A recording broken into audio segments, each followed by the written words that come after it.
What's up, everyone? Hey, welcome to the WWE RAW Watch Along. It's your girl, Denise, and we are on the final Raw before Summerslam. And on top of that, Raw is literally happening in my backyard today, literally 25 minutes away from where I live. We are having Monday Night Raw. However, I decided to stick it out and and stick it out with everybody here instead of going to the show. So I decided not to go to the show, but you guys know how I do. I like to hang out here with everybody and stream. And so yeah, I'm very excited to be here, everyone. I really hope that today is a great Raw because last week was not a good one. In fact, it was the weakest show of the year, in my opinion. And I really have high hopes for this one. One, because it's in LA, it's a huge market, so I feel like WB has to put on a really good show. And then also it being the go-home show to SummerSlam, and we all know they need to sell tickets. So hey, maybe we knock it out of the park today. Maybe we sell a couple more. Let's see how it looks. After this week, I am going to be flying over to Minneapolis, Minnesota for SummerSlam. And that's why I'm like, okay, maybe like I don't even know, by the way, what I'm going to do for SummerSlam, but there's like a lot happening over there. So fingers crossed, all works out and it's good. So yeah, anyways, we got 2 minutes until Raw starts, and the preview for today's show is actually really good today. We can always tell a whole lot about a show depending on what they have promoted. I always say this, and last week was like the best example of that. Last week, like there was shit promoted, hardly nothing. And so we got nothing. So today we got a lot more promoted. Anyways, we got a Roman Reigns and Seth Rollins face-to-face. We got an Oba Femi Brock Lesnar weigh-in that is happening today. We got Alpha Academy versus Austin Theory and Braun Breaker. This one I don't really care too much about. Then we also got Soruka versus Raquel Rodriguez for the IC Women's Championships. That one should be good. We got a Joe Hendry Danhausen concert. I do not know what to expect from this other than for it to give us a bunch of belly laughs. Then we also have Javon Evans taking on Rusev and Rey Mysterio versus Ethan Page. So that's what we got in store for us here today. And we are officially 1 minute away from the show starting. So let me start queuing everything up. All right, let me see. Also, I want to start off by giving some shout outs too. Thank you so much to Matt Rykeel. What up, Matt? Thank you for getting the party started around here. He says, here to see my tribal queen and leader of the DWO supporting Hubs on a marathon completed and taking fashion pics with Reg. Orlando on Wednesday for vacation. Dude, I'm pretty sure you're counting down the days till Orlando, because I'm also counting down the days to go to SummerSlam. So I feel you when you're excited to go somewhere. You're just like, I'm ready. When can I pack my bags? Let's go. I just came back from San Francisco. I had the most amazing weekend ever. It was super quick though, like in and out. It was super fast. We literally got there. I gotta tell you guys, Reg literally saved both me and my husband because we almost didn't get there on time, and my husband had to pick up his bib for the marathon. By the way, I'm waiting for Raw to load, so give me a second. Hold on 1 second. I'm having an issue with Netflix today. All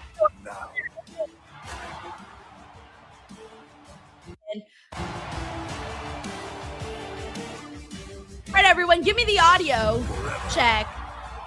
Let me know if that sounds good. Oh, shit, I muted it. Whoops. Okay, there it is. Okay. I hope that sounds good. Anyways, we almost didn't make it on time to pick up my husband's bib the day before. And thankfully, Reg came in clutch. And Reg went to go pick it up for us. So we were able to make it because our flight was delayed. So all was good. And then on top of that, well, I'll talk more about the marathon during the commercial break. But my husband's amazing. Fucking killed it. There's just a lot. I'm so happy for him. And I felt good. When you see someone that you care about do something amazing, it makes you feel amazing in return. Thank you so much, Matt. Okay, hold on. I feel like this is super loud. Okay, hold on 1 second. I'm going to fix the audio a little bit. Sounds a little too loud. Okay, I think that's good. Okay, is that good, guys? I kind of adjusted the audio just a little bit. So if you can hear me and you can hear Raw, please let me know. Also, Into It Dome, We've talked about this before, but the Intuit Dome is absolutely beautiful. Like, look at that, guys. Look at that. Tell me that's not beautiful.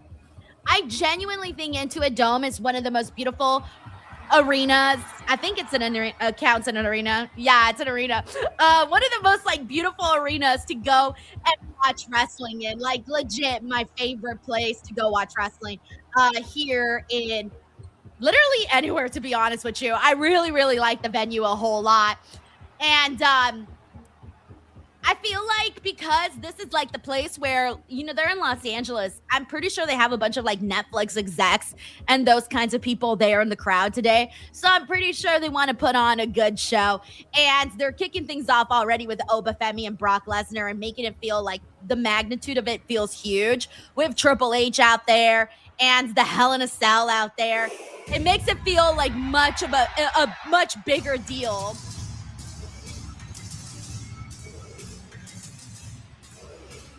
Right? Like, don't you guys feel like it feels like a massive deal? Zeno Hour says, how far is Intuit Dome from you? Literally, for example, like, let's say I was about to leave right now to go to Intuit Dome. Let's see what the traffic is. It's 11 miles from me. So right now, because it's obviously 5 o'clock on a Monday, so there's traffic, it's 29 minutes away. 11 miles, 29 minutes. But your girl did not go to the show, so we're all good. We're all good. I don't gotta be in traffic or anything like that. But yeah, without traffic, I'm not kidding you, it's like 20 minutes to Intuit Dome. Like, I'm super close to Intuit Dome.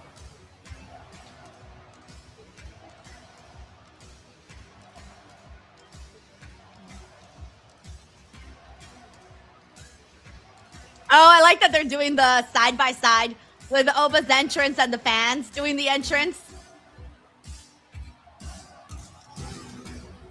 I also sometimes feel like the camera work looks a little better in Intuit Dome. Is that just like a weird observation? I'm not sure, so we'll see.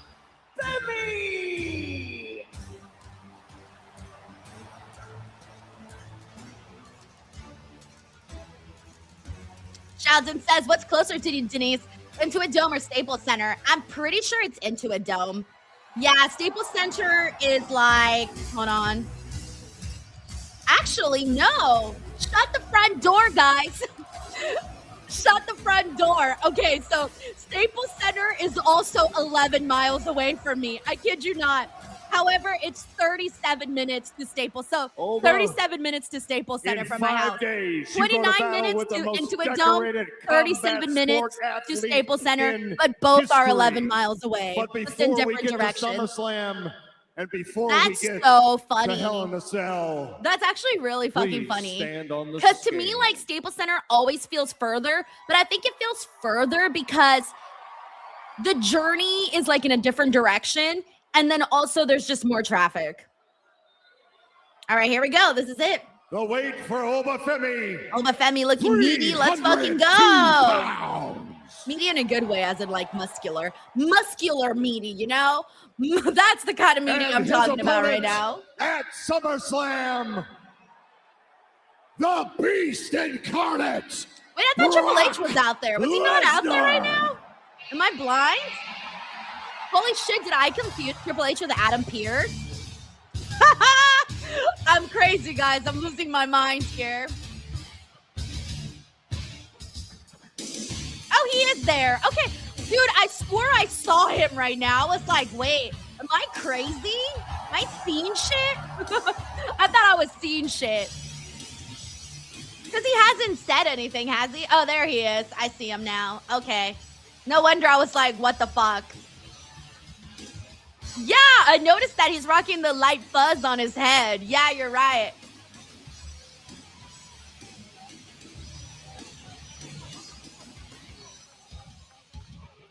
Oh my gosh, these little girls are so cute.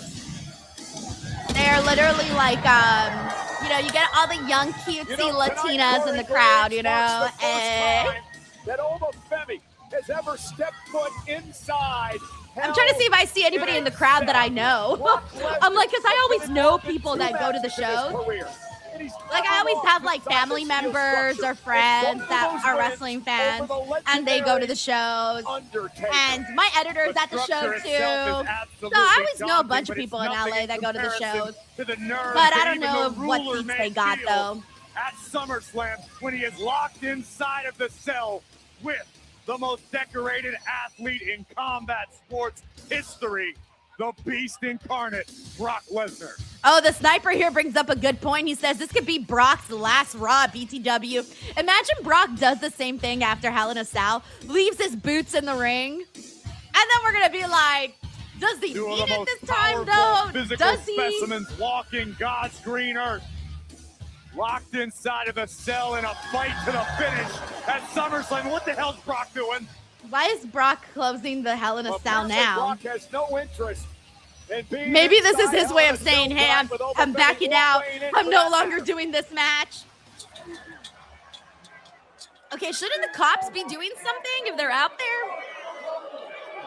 Oh, wait, if they're LAPD, they ain't gonna do shit. Other than cause more problems. Whoops, did I say that out loud? Or, wait, are they supposed to be pretend cops or are they supposed to be security?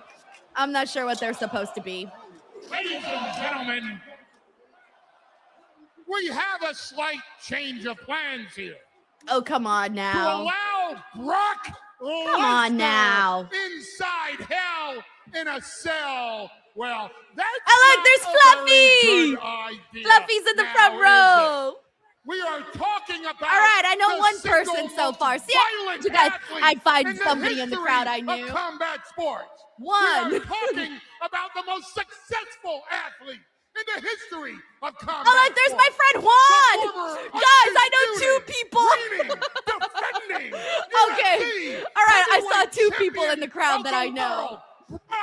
All right. Hey, I'm getting lucky so far today, guys.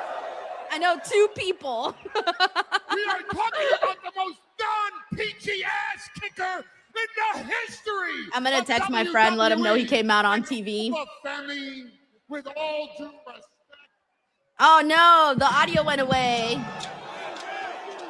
Obviously, we have a sound guy from the state of California. Hey, Paul Heyman, I do not take all the due California respect slander to the very well beating around you here. gave Brock Lesnar Maxwell says it's at like, this is WrestleMania. where's Waldo? Oba Femi, Where's the people you Denise are knows? an underdog going into this match. Brock Lesnar, the king of the king. Oh, yeah, this audio is really bad. What's going on here? And Brock having that key in his mouth is making me a little nervous because I always feel like, what if you like choke and swallow it? You know what I'm saying? Lesnar is the beast of the Broctagon. Brock Lesnar has never been defeated inside Hell in a Cell. I hate that they're not doing this with him in the That's cell. a streak that right? will never be broken. Like, he should be in there. It beast should be man to man conquered looking at each the other. Undertaker's undefeated streak at WrestleMania.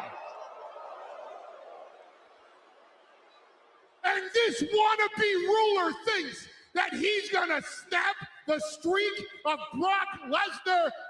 My ass! My ass. Oba Femi may be the most dominant bastard to walk into WWE in the past 24 years. But Oba Femi cannot beat Brock Lesnar inside Hell in a Cell. By the way, just for You the know what I record, think it might Brock be? Lesnar got on a scale in the back. Ladies and gentlemen, weighing 300. Wait, they're not even going to do it in front of the people? Brock Lesnar! What? I was going to say, you know what I think it might be? I think Paul is going out of range of where the mic is supposed to pick up the sound. Depending on what mics they're using, which is weird because that's not something that happens very often in WWE. But I don't know, that's the only thing I can think of. Because I remember like sometimes like if your mic goes out of range, I don't fucking know. That WWE never usually has that issue. So I don't know why that's happening. I'll see you at SummerSlam, bitch. Are you serious? Are you serious? No, they did not. Run away! like you always do. You think you are free. You think you are free to go. Saturday is coming. Hell in a cell is coming. Oba Femi is coming. Why did they do that? So regardless of how free you think you are, again, I'm not locked in here with you. You're locked in here with me. Yeah, next in a few days. Right now, you locked in there, bro. I can't believe this, guys. Games or cowardice. I wanted like a face-to-face, man-to-man, talk your shit with the. I wanted the visual of them in the cage with the police there, and everyone being like, "All right, guys, you know the drill. Blah blah blah. Don't put your hands on each other. Wait till this. Blah blah." The ruler has lost it. Oba Femi, Hey, Oba Femi beating up the police in LA. It's hard. On anyone in his way, and can you blame Oh him? shit! Oh shit! Oh shit! That's kind of funny. Oh fuck! What the fuck? Look at this power. Oba Femi. Oh man, that's pretty funny. That's pretty funny. Damn. I hope that Brock Lesnar is witnessing this. Anyways, I was hoping for a little bit more from this segment. I kind of feel like they made Oba look a little silly by being trapped Summerslam inside the Hell in a Saturday. Cell. Femi And then the cops inside didn't hell even do in a anything cell. about it. They saw Unfortunately, Brock at this Lesnar very coming in moment, and it locked looks like the the cage beast door is inside and the did ruler's nothing. head. Literally. Meanwhile, Triple H didn't say on nothing. SummerSlam Sunday, Pierce didn't say Roman anything. Reigns and Seth No one Rollins said will nothing. meet They for the just let it world be. title. We continue now our multi-part look at the intense, epic rivalry of Reigns and Rollins.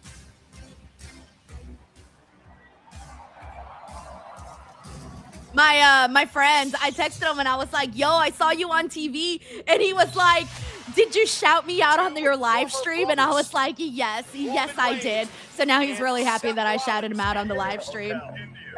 Sweet. The moment I saw him in that shield vest, it pissed me off. Alrighty. Anyways, let's see what everybody's got to say around here. We got Victaru here. What's up, Victaru? He says, what's up, DWO peeps and queens? Love your Spanish interview. Oh, yes, with Lady Shawnee. And he says, and I better hope this episode of Raw will be better than the last 2 weeks. I can't stress enough. Victaru, I was feeling really good about this episode of Raw until all the execution of the weigh-in. It had no weigh-ins whatsoever. We don't even know how much, like, besides Oba did get weighed, but Brock apparently got it in the back. I don't know, man. I feel like the execution wasn't that great, but I'm not giving up just yet, though. I do still have hope for the rest of the show. Thank you, Victaru. Happy Monday. Also, shout out to Victaru for gifting 10 DWO memberships, bro. I acknowledge you, man. Thank you so much for that. Heavyweight champion Roman Reigns. Yes, the bloodline is the Usos has and arrived. Too. Reigns will be in the ring I'm later on guessing tonight. because the Brock Lesnar, Oba Femi Femi face-to-face didn't really go down. I'm guessing the face-to-face to look forward to is really Roman and Seth Rollins. Even though they just had the face-to-face last week, though. And what a night, Corey. We are kicking Also, off since all we of are the about to do action Braun with the Breaker and tag Austin Theory team versus Otis and champions. Tozawa, allow me to quickly promote my WWE Unreal Season 3 review that went up today. Finally, I know I lagged. It's finally up today.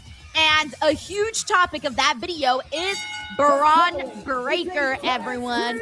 Braun Breaker, unfortunately, we've already known because we follow the product and we see what's going on and we put 2 and 2 together. We know that things were meant to happen for Braun Breaker that didn't end up happening. That was as clear as day if you're watching the programming. However, Unreal solidified that and stamped it and tied it with a knot because it solidified the fact that Braun Breaker was not only the Vision was supposed to be used to really push Braun. Okay, we knew that. But on top of that, he was supposed to win the Rumble. He was supposed to have like real big stuff happening.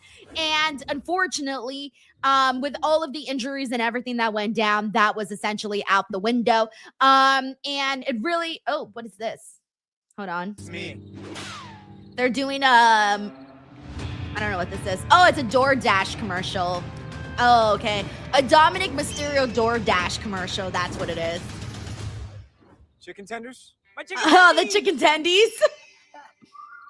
That's pretty funny. I hadn't seen that. Okay. I don't know if that's new or not, but I hadn't seen it. Anyways, so Braun Breaker, unfortunately, we saw that he kind of had a fall from grace, and watching it also on Unreal kind of bummed me out, to be honest with you. So for those of you who watched the show, you know what? I think you guys saw that too, but you didn't even have to watch the show to know that. But yeah, anyways, we got Don here. Hey, Don says 42 months. How is that possible? 42 months of the DWO. Don, you are the best. Thank you for the love. We also got Sheldon Jackson, who gifted a DWO membership. Sheldon, thank you so much. Gracias, amigo. We got Henry Kiernan here. Says, hey, Denise, how are you doing? Awesome Unreal video. Oh, tag your husband. Congratulations for getting that run done. I know. I was so proud of him, guys. Like, you all know that San Francisco is essentially hills, up and down kind of shit. And he was telling me, because he's, been working really, really hard and he trains every single day. He was telling me that he was really proud because when like the hill part started going, like he was like running, like he didn't stop. He kept running. And he was like, most people started walking that part. He's like, nope, I decided just to fucking go for it and keep running. And I was like, yeah, no, I would have been crawling on the floor. But I thought it was really cool. He got to run across the Golden Gate Bridge. Like, how beautiful is that? I didn't see any of it. Well, I was there in the beginning and I watched him start and I watched him end. And then I went back to the hotel and I took a little nap while he was running the Golden Gate Bridge. I was in the hotel napping. But yeah, it was a really fun experience to get to see. And every time I see the runners, man, like it really takes incredible strength to do something like that. Because like when you watch people cross the finish line, like the look on their faces, it says it all, man. Like they fought hard to get there. Oh, and guess what I saw? There was this man who unfortunately got injured. I think he like tore his ACL or something. I'm not really sure. And the man was being helped out by like other runners, like two runners who literally sacrificed their time to carry this man across the finish line. And I don't think they knew each other. Like they didn't look like they knew each other. But the fact that like they helped this man cross the finish line when he couldn't walk and he was hopping on one leg, it was incredible to see. And I saw another woman who said that she was a mom of 8 and she was running the marathon. And I was like, holy fuck, like imagine being a mother of 8 kids. And on top of that, you're training to run a marathon. Like, that's insane. Like, what the hell? Like, what's my excuse, right? What's our excuse? I saw that. Yeah, it was, what else did I see? I saw people of all ages, genders, going out there and running and making it. It was insane. I don't know. I have so much respect for them because I see now firsthand what it takes to do something like that. All right, we're back on Raw. Let me get the audio. World champion Ryan Garcia. Thank you, Henry. In the house as he looks forward to September 12th in Las Vegas when he does battle with Connor Ben. Oh, that little kid's trying to get a picture. How cute. By the way, we also got Brandon Rosen who says, what's up, DWO? Hey, Denise, just wanted to thank you from the bottom of my heart for watching Unreal so I wouldn't have to. You're so welcome. It was funny because I watched it all last week, but I just didn't have the time to do the video, so I finally did the video today. Thankfully, I had written down all my notes and emailed them to myself, so I was like looking at my notes, trying to remember exactly what I wanted to talk about. I might have forgotten a few things, but for the most part, I got the gist of what I wanted to discuss for the review show. Thank you so much, Brandon.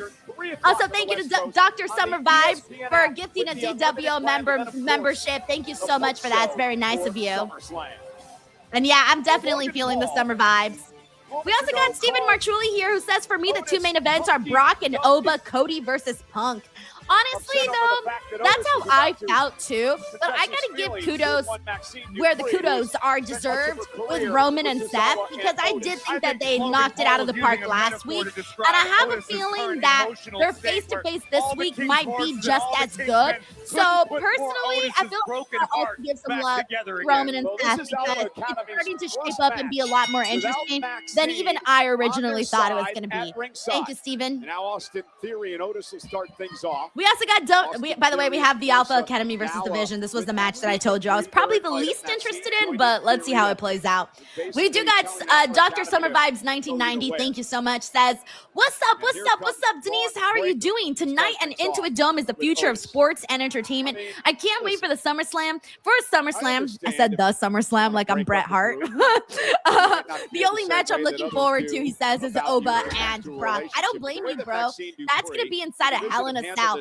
I'm honestly hoping that that match goes over 20 minutes.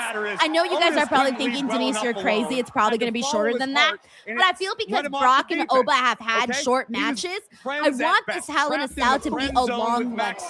Ideally, I would like nothing shorter than 25 minutes. But I know I'm kind of reaching when I say that. But I feel like most Hell in a Cell matches, correct me if I'm wrong, are usually pretty long. At least I feel like they're pretty long. And I want it to be like a war. Like, this needs to be a war. This isn't a battle. The past matches were battle. This needs to be the full-on war. And that's it. Whoever wins gets to claim dominance. And that's what I want out of Brock Lesnar and Oba Femi. So that is why I feel that, you know, a lot of people are most looking forward to that match, if not maybe a couple of others. Thank you, Dr. Summer Vibes. We saw Maxine Dupree last week pay dividends already for this tag team when the Vision knocked off. Oh my gosh, look at Maxine, guys, Maxine. Maxine has bought into all this. Maxine, yo, get the tank, Maxine. That was not the case. I just saw her black corset that she's wearing, and it's lovely. In pursuit of Theory. Oh, look at this. Maxine getting her hands dirty. Referee Eddie Arango. Wow. Maxine gets involved. We also got Spike Hunter, who gifted a DWO membership. Spike, thank you so much for that, bro. Sending you lots of love and good vibes. When you love something, let it go. She comes back, she's yours. But if you spew and she bolts, it was never meant to be. Hey, Doctor. By the way, we got McTaru here, says, did you miss my super chat? That should have been a first list of your super chat. McTaru, unless you sent something beforehand, I saw the one you sent at 4:45, which was this one here. Which was this one? Yeah, I did read this one. Rewind, just in case you didn't hear me read it. But if you want to rewind, yeah, go for it. Sometimes it just takes me a second to get to everything.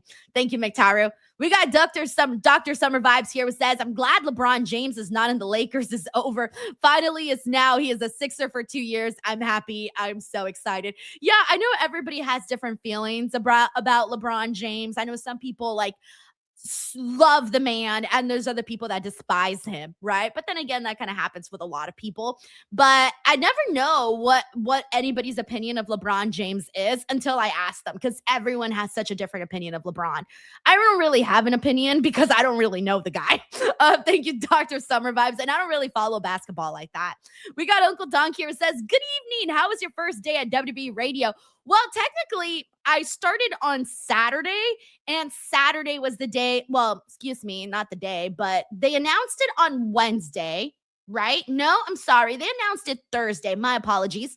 They announced it Thursday, and then my first show was Saturday. So, like, as of Saturday, they were already promoting and basically getting into the groove of things. And basically, to me, like, even though the official launch was today, to me, I already counted Saturday as the official launch. To me, it was the official launch, because that was when the announcement had already been made. I was already promoting it on SiriusXM. So I feel like my first day was on Saturday, even though it officially launched today.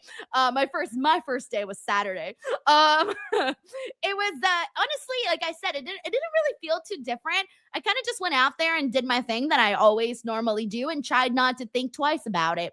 Thank you, Uncle Dunk. We got Carl with a K94. What up, Carl? He says, how is this relative to a cage match? What do you mean? Like the difference between a Hell in a Cell and a steel cage match? I would say, like, for me, when I see the difference, to me, I feel like sometimes Hell in a Cells are more bloodier, more gruesome, more violent. I feel like that to me is the biggest difference, but I think everybody here will kind of describe it a lot differently. Like, to me, when I think of Hell in a Cell, it's like I always think about like those 30-40 minute battles where they really pull out all the stops and it's the finale of a big feud. Like, big feuds ending in Hell in a Cell, that is kick-ass. Like, I love that. I feel like the very best feuds, or some of the very best feuds, have ended in Hell in a Cell. So it just feels more majestic, in my opinion. Thank you, Carl. We also got Earl Smith. Thank you for sending in some jewels. Also, thank you to Dr. Summer Vibes and Earl Smith. Again, it's very nice of you guys. We are about to be back here on Raw, so let me bring the audio back in. 13,000 here tonight. We got Nyland here, says so far so good. Audio issues and botch aside. Final Monday Night Raw before yeah, audio issues aside, guys. We hate audio issues around here. Thank you, Nyland.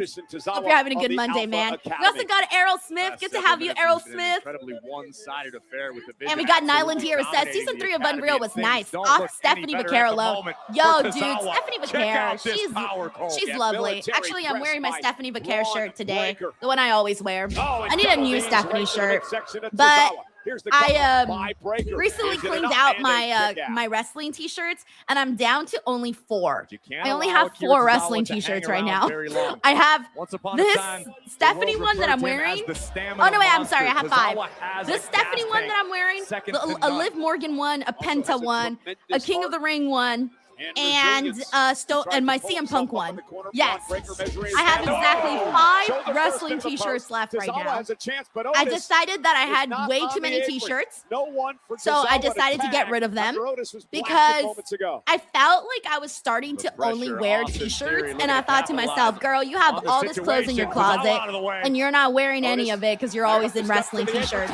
So I got rid of them to wear them less, and now here I am recycling the same 5 t-shirts. Thank you, Nyland. Austin Theory apart.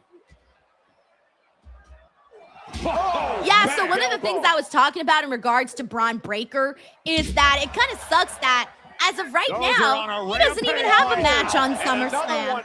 You know, he doesn't, and on top of that, he doesn't even have a big feud going on. Like, I don't count this as a big feud for him. Like, he doesn't even feel like the focal point in this, because he's not. The focal point is Maxine, Theory, and then Otis and Tozawa. It just feels disjointed for Braun Breaker. Is back in this matchup. And Otis looking to put Breaker away. Tozawa with the tag. The splash. Oh, what is this funny? Nice. Austin Theory. I like Tozawa's gear today because it reminds me of the Walk of Fame. The urgency with which Tozawa's moving, making a climb to the top turnbuckle. Logan Paul now with the official on the apron. Oh, LA definitely hates Logan Paul, by the way. Tozawa. Even though we're the land of the influencers, we hate them. Thanks to the yes, I recognize the job that I do. Otis launched into the ring post. By the way, we also got Nightwolf in here. What up, Nightwolf? He says, I'm predicting Brock and Oba main event Summerslam Sunday over Punk and Cody, especially if they're going to have a Sami Zayn run-in. So they already announced the card for that day. Oh, shit, love it. Braun, always fucking fire with that. Cover. The Vision with the win. Let me bring up this card here because I'm forgetting now. You know what? Let me just Wikipedia it. Did they, where is it at? Otis and Tozawa fought valiantly, but were ultimately no match for the Vision as a whole. And now Breaker in Theory going to continue to attempt to make an example here of Tozawa. I mean, enough is enough already. So I don't know if they've already announced which ones are airing on the ESPN hour. I don't know if I might have missed that.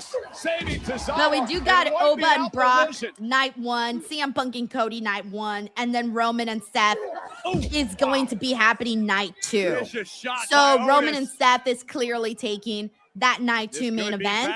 And then for night 1, I don't know which one they're going to go with, but I do think it should be Oba and Brock. Thank you, Nightwolf.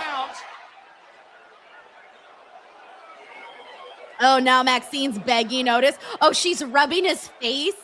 Men love that. They love to have their face rubbed like this, like the double hands. Oh my God, the double hands. Oh my God. Yeah, this match is not the greatest. I saw some people saying that thought this match was boring. That's because this feud is like, so what? Again, I wouldn't mind this so much if this wasn't Braun's main thing right now. If this was just the secondary character, I'd be cool with this. And if it was in smaller segments, not big giant chunks. This is absolutely nuts. She's with me. Me. This has nothing to do with competition. This is sickening.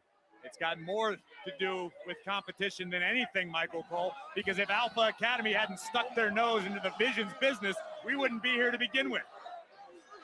Oh, that was funny. I think Maxine was going for like a kiss, and I don't think Austin Theory read the sign. Wait a minute.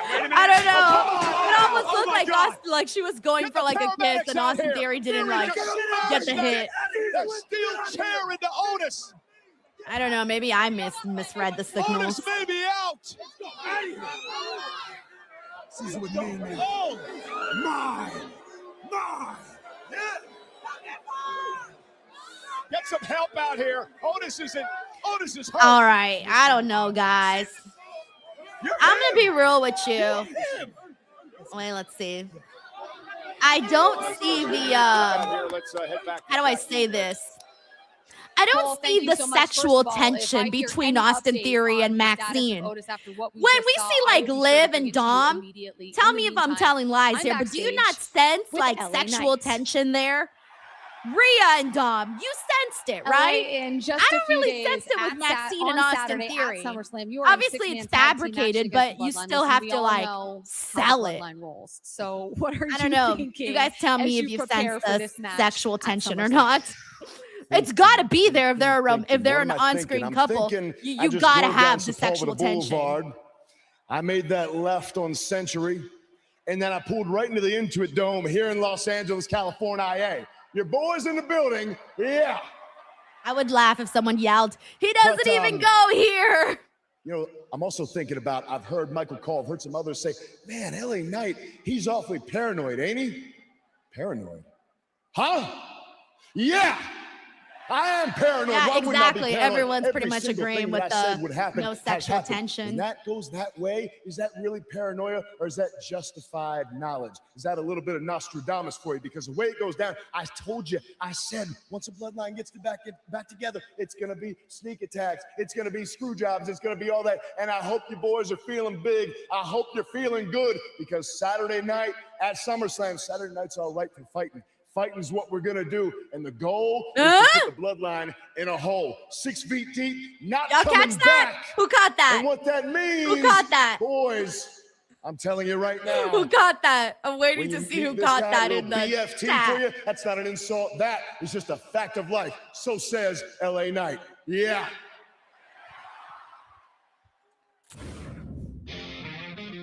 So, Ruka, 2 weeks ago, you got lucky, Chiquita. But tonight, there will be no tricks, no games. Tonight, there you go. Johnny I'm T not caught letting it. that title slip through Johnny my T fingers. caught it. Porque Thank yo you, soy Johnny Raquel T. Rodriguez, la más poderosa, la más peligrosa. And tonight, I'm taking the gold.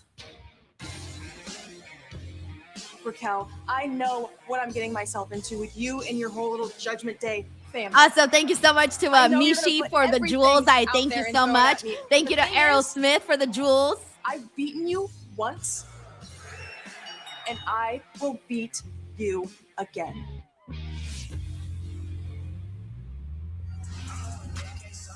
The Judgment Day, All right. Raquel Rodriguez. Maybe added some stuff to the Judgment Day little here tonight. clubhouse that they have. Perez psychs her up back in the locker room area. And there is the current Intercontinental Champion, the spectacular Sol Ruka. She puts the gold on the line live tonight on Raw on Netflix. All right, let me mute the commercials. I'm a little behind on the chats, but I'm coming in, though. I'm coming in. All right, we got Sammy Sawan Pai Boom. What up, Sammy? He says, hey, Denise, did you know about Mike Santana has a new name? I did see his new name, and I saw that apparently it's a tribute to his father as well. I wasn't expecting them to change Mike Santana's name. I'm like 50-50 on how I feel about them changing his name. I feel like it doesn't hurt to have like a new spark in your new chapter of your career. But at the exact same time, I'm like, damn, you spent so many years like building this name that it does feel weird when you like transition into a new name. But I almost feel like that happens for everybody, right? Whenever someone gets a new name, you're like, ooh, that's weird. I can't get used to it. And I feel like that's how we always feel. But at the same time, I do think that Mike Santana needs to also I don't know, I guess see what else you can, what other layer you can get out of yourself. So he did say that it had to do with his, that again, it was a tribute to his father. And I think at first a lot of people were like, oh, we don't like this name. But I think once he said it was a tribute to his father, and we all know, how he feels about that. And he's spoken so much about his father in TNA that after that, I was like, oh yeah, I can't hate. Like, I can't hate. If it's a tribute to your father, I legitimately cannot hate on that. Thank you, Sammy Sawan Pai Boon. We also got Russell from Texas. What up, Russell? He says, Illy, but I think you are alone with your Braun love. No, shut up, Russell. You're not a Braun Breaker fan? No way. Okay, am I alone, guys? Am I alone? Am I alone in my Braun Breaker adoration here? Or are you guys Braun Breaker fans, or are you not Braun Breaker fans? Thank you, Russell from Texas. So thank you so much to Errol Smith for the jewels and Daryl for the DWO membership. Let's go. You guys are helping build a community every time you guys do that. So thank you so much. Oh no, some people are, we got a little bit of most. We got Race P saying he's a fan. T Miller saying he's a fan. Yeah, okay. See, I still think a lot of people here are Braun Breaker fans. I don't feel like he has go away heat. I don't feel like I never see people say, oh, he's not good, or, things like that. Like, I never see that kind of criticism of Braun. The only criticism that Braun really got was the promo stuff. That was it. And even then, that has kind of faded out a little bit. Anyways, we got Giuseppe. What up, Giuseppe? He says, Denise, nice interview with my crush, Lady Shani. Ooh, I didn't know your crush was Lady Shani.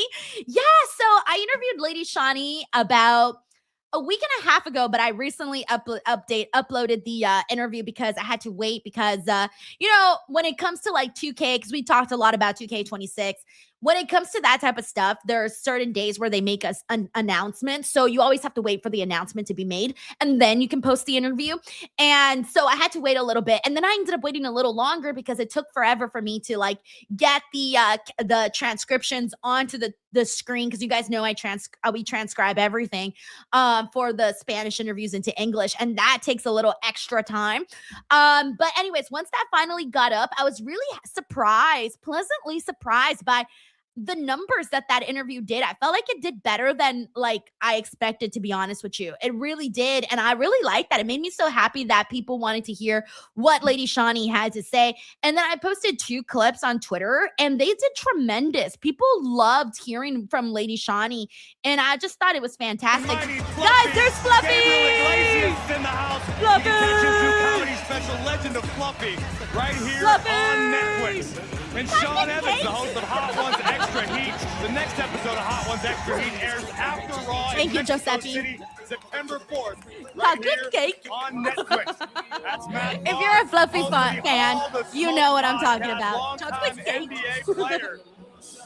And of course, hi, that's my Mexican over there. Say hello to the legend himself. All right, guys, I'm having my own jokes now. Is here in the Intuit Dome. Fluffy does my favorite comedic skit ever. If you guys have never seen it, is when Fluffy talks about Saudi Arabia. Now, I know that's a controversial topic around here. Trust me. I know it. But if you guys have never listened to Gabriel Iglesias' Saudi Arabia skit, you need to watch it. It's the funniest fucking shit ever. Like, legit the funniest comedic skit ever. All of Minnesota behind him for motivation. Also, shout out to Errol Smith for the jewels. Thank you, Errol. Intercontinental champion Penta. That's the guy, It's Kevin Gable Johnson. What up, versus Kevin? He Penta. says, Can happy LA Gable Raw. Keep finish shining, his Denise. redemption Hey, tale? Kevin, thank you We'll so find much out for that. Sunday I at feel like SummerSlam. July has been an incredible month. Highlight And of it's the so night funny is because I presented thought by June was the Cricket worst 5G. month like I had in like a year. And then July, like everything changed for me. I really feel good this month. I feel like I'm riding on a good wavelength. So thank you so much, Kevin. Success and championships. All right, here we go. We got a Chad Gable video. For myself, for my career, and for my family, I swear to God, I'm winning that championship. Oh yeah, when she cried, no his daughter, respect, was that his daughter? I think it was his dignity. daughter. I forget now. Gable snapped. I burned it all down thinking gold would fill the hole. And it never did. From now on, we're going to focus on Gable. An out of control narcissist. Oh no, Dragon Lee's mask. Sometimes losing everything reminds you of what really matters.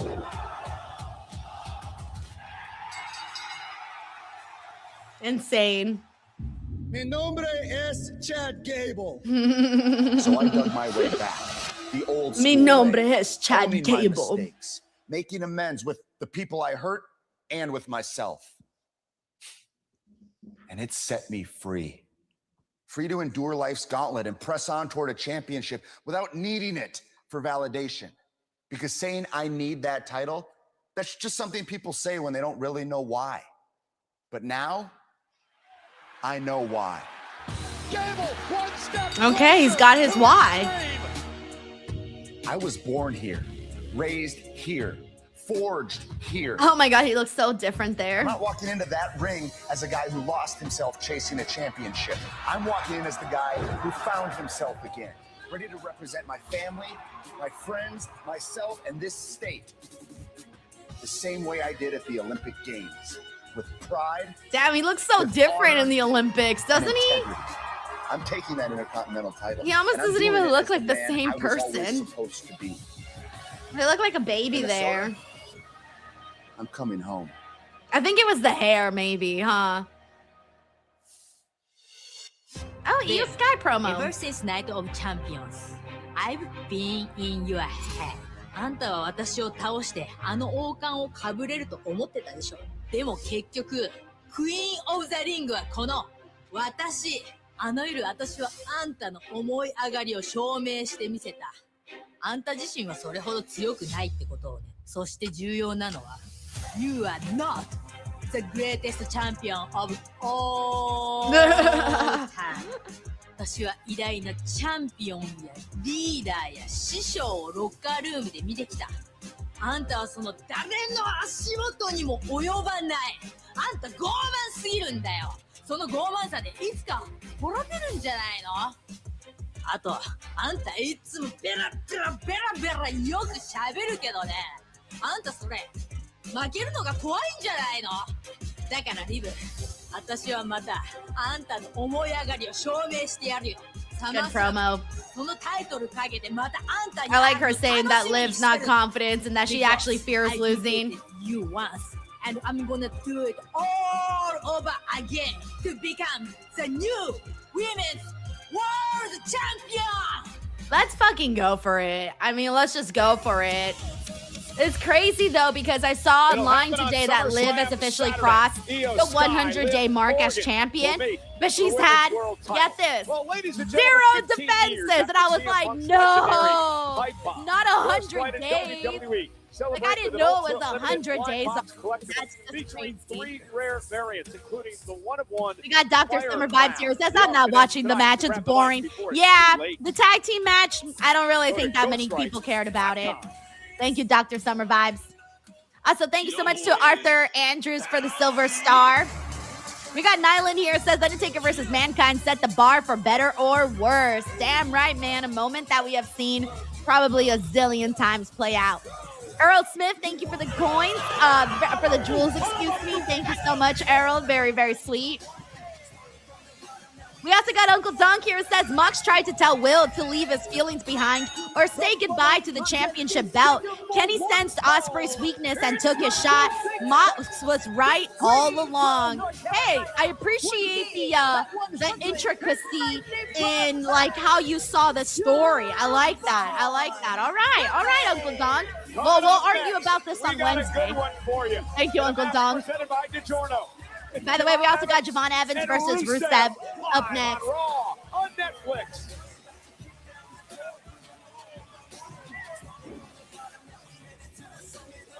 Los Angeles.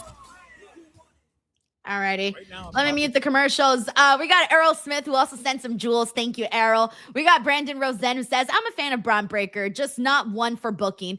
Yeah, exactly. I'm not a fan of his booking either, but I do enjoy Braun Breaker a lot. Oh, that was the other thing I fucking forgot to say in my review. There was one more thing I forgot to say in my review, and I'll say it right now. I was kind of sad when they said that Braun shouldn't be a Steiner, that he should like encouraged to like make his own legacy. And I started thinking to myself, but there's Charlotte Flair, who is a Flair, but she's also made her own legacy. Dominic Mysterio, who's a Mysterio, who's starting to carve his own, his own legacy. He's carving it, still very early on, but he's carving it. And I started thinking to myself, like, wait, how do we decide which people get to keep their family name and which people don't get to keep their family name? That's another thing. Damn, that was a big fucking topic I wanted to talk about, and I completely forgot until right the fuck now. But honestly, guys, did anybody think about that when Triple H said that Braun shouldn't be a Steiner? Because I was thinking about it. I was like, how do we determine who gets to keep their name and who doesn't? I don't know. That's what I was thinking about during this. Personally, I do think he should be a Steiner, but it just made me wonder, like, how do we decide if he should be what he should be? You know, that's my question right there. So anyways, thank you. We got Johnny T. He says, you're totally right. Steiner is a cool wrestling name. Exactly. Alrighty. We also got, let me see. We got Errol Smith, who also brought in some jewels. Thank you so much, Errol, for all of the gold coins, the happy poop, all of it. We got Dr. Summer Vibes Grizzy here, who says, Dr. Summer Vibes 1990, excuse me, who says, I used to love Braun Breaker. He should have been the WWE World Champion, and he still has time. Let's not forget, he's still very young in his career, and he will definitely become World Champion at some point. Thank you, Dr. Summer Vibes. We also got Errol Smith. Thank you so much, Errol, for the jewels. We got Nyland here who says, been a fan of Braun Breaker since that NXT segment when he pulled up Melo's barbershop. That was the most gangsta-ish I saw in a minute. I feel like it's very easy to become a fan of Braun Breaker. Once you see him hit that spear, once you see him do the Frankensteiner, and once you see him run the ropes. Once you see those three little things, I feel like it's very easy to be a fan. Thank you, Nyland. By the way, we got Arthur Andrews, who also sent in a flower. Thank you to Nick Steele for the high five, yo. Thank you for the love. Also, thank you to Dragonfly Dreams. I appreciate you sending all of these jewels in. That's so nice of you. We also got Errol Smith for the Silver Star. I just saw someone say that it sounds like I'm saying Aerosmith. I can't even speak anymore. Let me bring the audio back. Errol Smith, thank you so much for all of the sparkles and everything. SummerSlam Takeover is free to attend. We also got Jane Wynn here who says, guess they realized they're not actually built any of these stories up and decided to speed run these two. It feels like a lot of things are going to be rushed right now. The official credit card of SummerSlam. I was about to say, this is in Los Angeles. I just realized they're promoting SummerSlam in Minneapolis. I was like, huh? I haven't seen that. Where's that? Javon Evans. Rusev certainly has I feel like they're rushing a lot right now. They kind of have to. They have no choice. We're down to 1 week left. Championship #1 contender gauntlet match several weeks back. Errol Smith, thank you so much for all the jewels. And Rudio One, thank you. And Henry Kiernan, thank you so much for all the coins. Thank you guys. Thank you for the fun little gadgets and gadgets. When it comes to true heavyweights of this game, Rusev moves as well and as quickly as just about any of them. All right, here we go. We got Javon versus Rusev. One-on-one. Javon Evans with an I'm actually a fan of Aerosmith, by the way. Corey mentioned they have some bangers. What It Takes by Aerosmith is my favorite of their songs, bro. Like that one, like if you're going through a breakup, if you're heartbroken, listen to What It Takes, and you will be singing so freaking loud at the top of your lungs. Just like Steven Tyler, because he sings at the top of his lungs. Thank you so much to Arlandola for the flower. And Big G for the gold coin. And Arlandola for the flower. Thank you, thank you. Brian Stetcher here says, I'm wearing the same shirt you're wearing, Denise. Hey, let's go. Stephanie McCare fans. He just kept mumbling something about the loss he had in the tag match. I love the art of this shirt. I tried to talk to Rusev. We got Race Pierce says, Denise, have you seen the Odyssey? You are not going to do a D's nuts joke on me. I already did that one on Mark, in case you guys haven't seen it. Evans going to use the ropes. We got T. Miller who says the best concert I've ever been to was Aerosmith concert in 2001. Yo, I would love to see them live. I want to see them sing, because I like their song, their album Big One. Young OG having himself a good I like time most of the songs on there. At the expense of the Lion of Bulgaria. Thank you so much, Here comes Arlandola. Evans. And he runs right into a right hand. Orlandola, there you go. A bit overzealous there. And Rusev now quickly back on the attack. Very impressive. The Armageddon song is I Don't Want to Miss a Thing. Thunderous uppercut. Yeah, I know the hits. I don't know like their deep dives, but I know the hits. Like Crazier, What It Takes, I Don't Want to Miss a Thing. They got some really good ones, by the way. Oh, thank you. Orlando says it's Orlando. Okay, got it. Thank you, thank you. Thank you, Orlando. Rusev taking a moment to survey the situation now. Following Evans to the outside. This looks bleak for the young OG. Well, he only has to tell me once. You don't have to tell me once, Rusev. Crying's a good one, Big G. So Meanwhile, good. Evans gonna send Rusev into the post face first. Oh yeah, Angel Holy too. cow, what a Yo, kick. I'm thinking of like now all I want to do is like pause Raw and go listen to Aerosmith. Javon's got that look We in should his just eye, do Cole. like We've seen it karaoke for like the before. rest of the day. Javon Evans. Here we go. Evans gonna fly. Rusev though catches Evans and just slings him. Oh. Into the Oh my gosh, timekeeper's yeah, area. Walk This Way. Yeah, I forgot about that one. And Walk just like this that, way. Rusev has slowed things down in this match. Dude looks like a lady. Capable of game-changing Oh my gosh, I did not realize how many hits they really do have. Evans leaping and flying over the Yeah, Maxwell here says they have a pretty big catalog of songs. They really We'll be right do. back.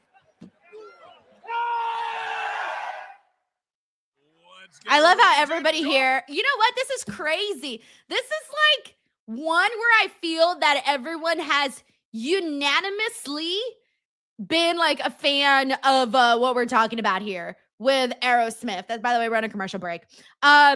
Everybody here is everyone's got a song of Aerosmith that they like, which is rare considering that we all listen to different music, and the fact that we all got a favorite Aerosmith song or a couple of favorite Aerosmith songs. Hey, shout out to Aerosmith, guys. This is what I'm doing after Monday Night Raw. I'm going to be bumping up Aerosmith on Spotify.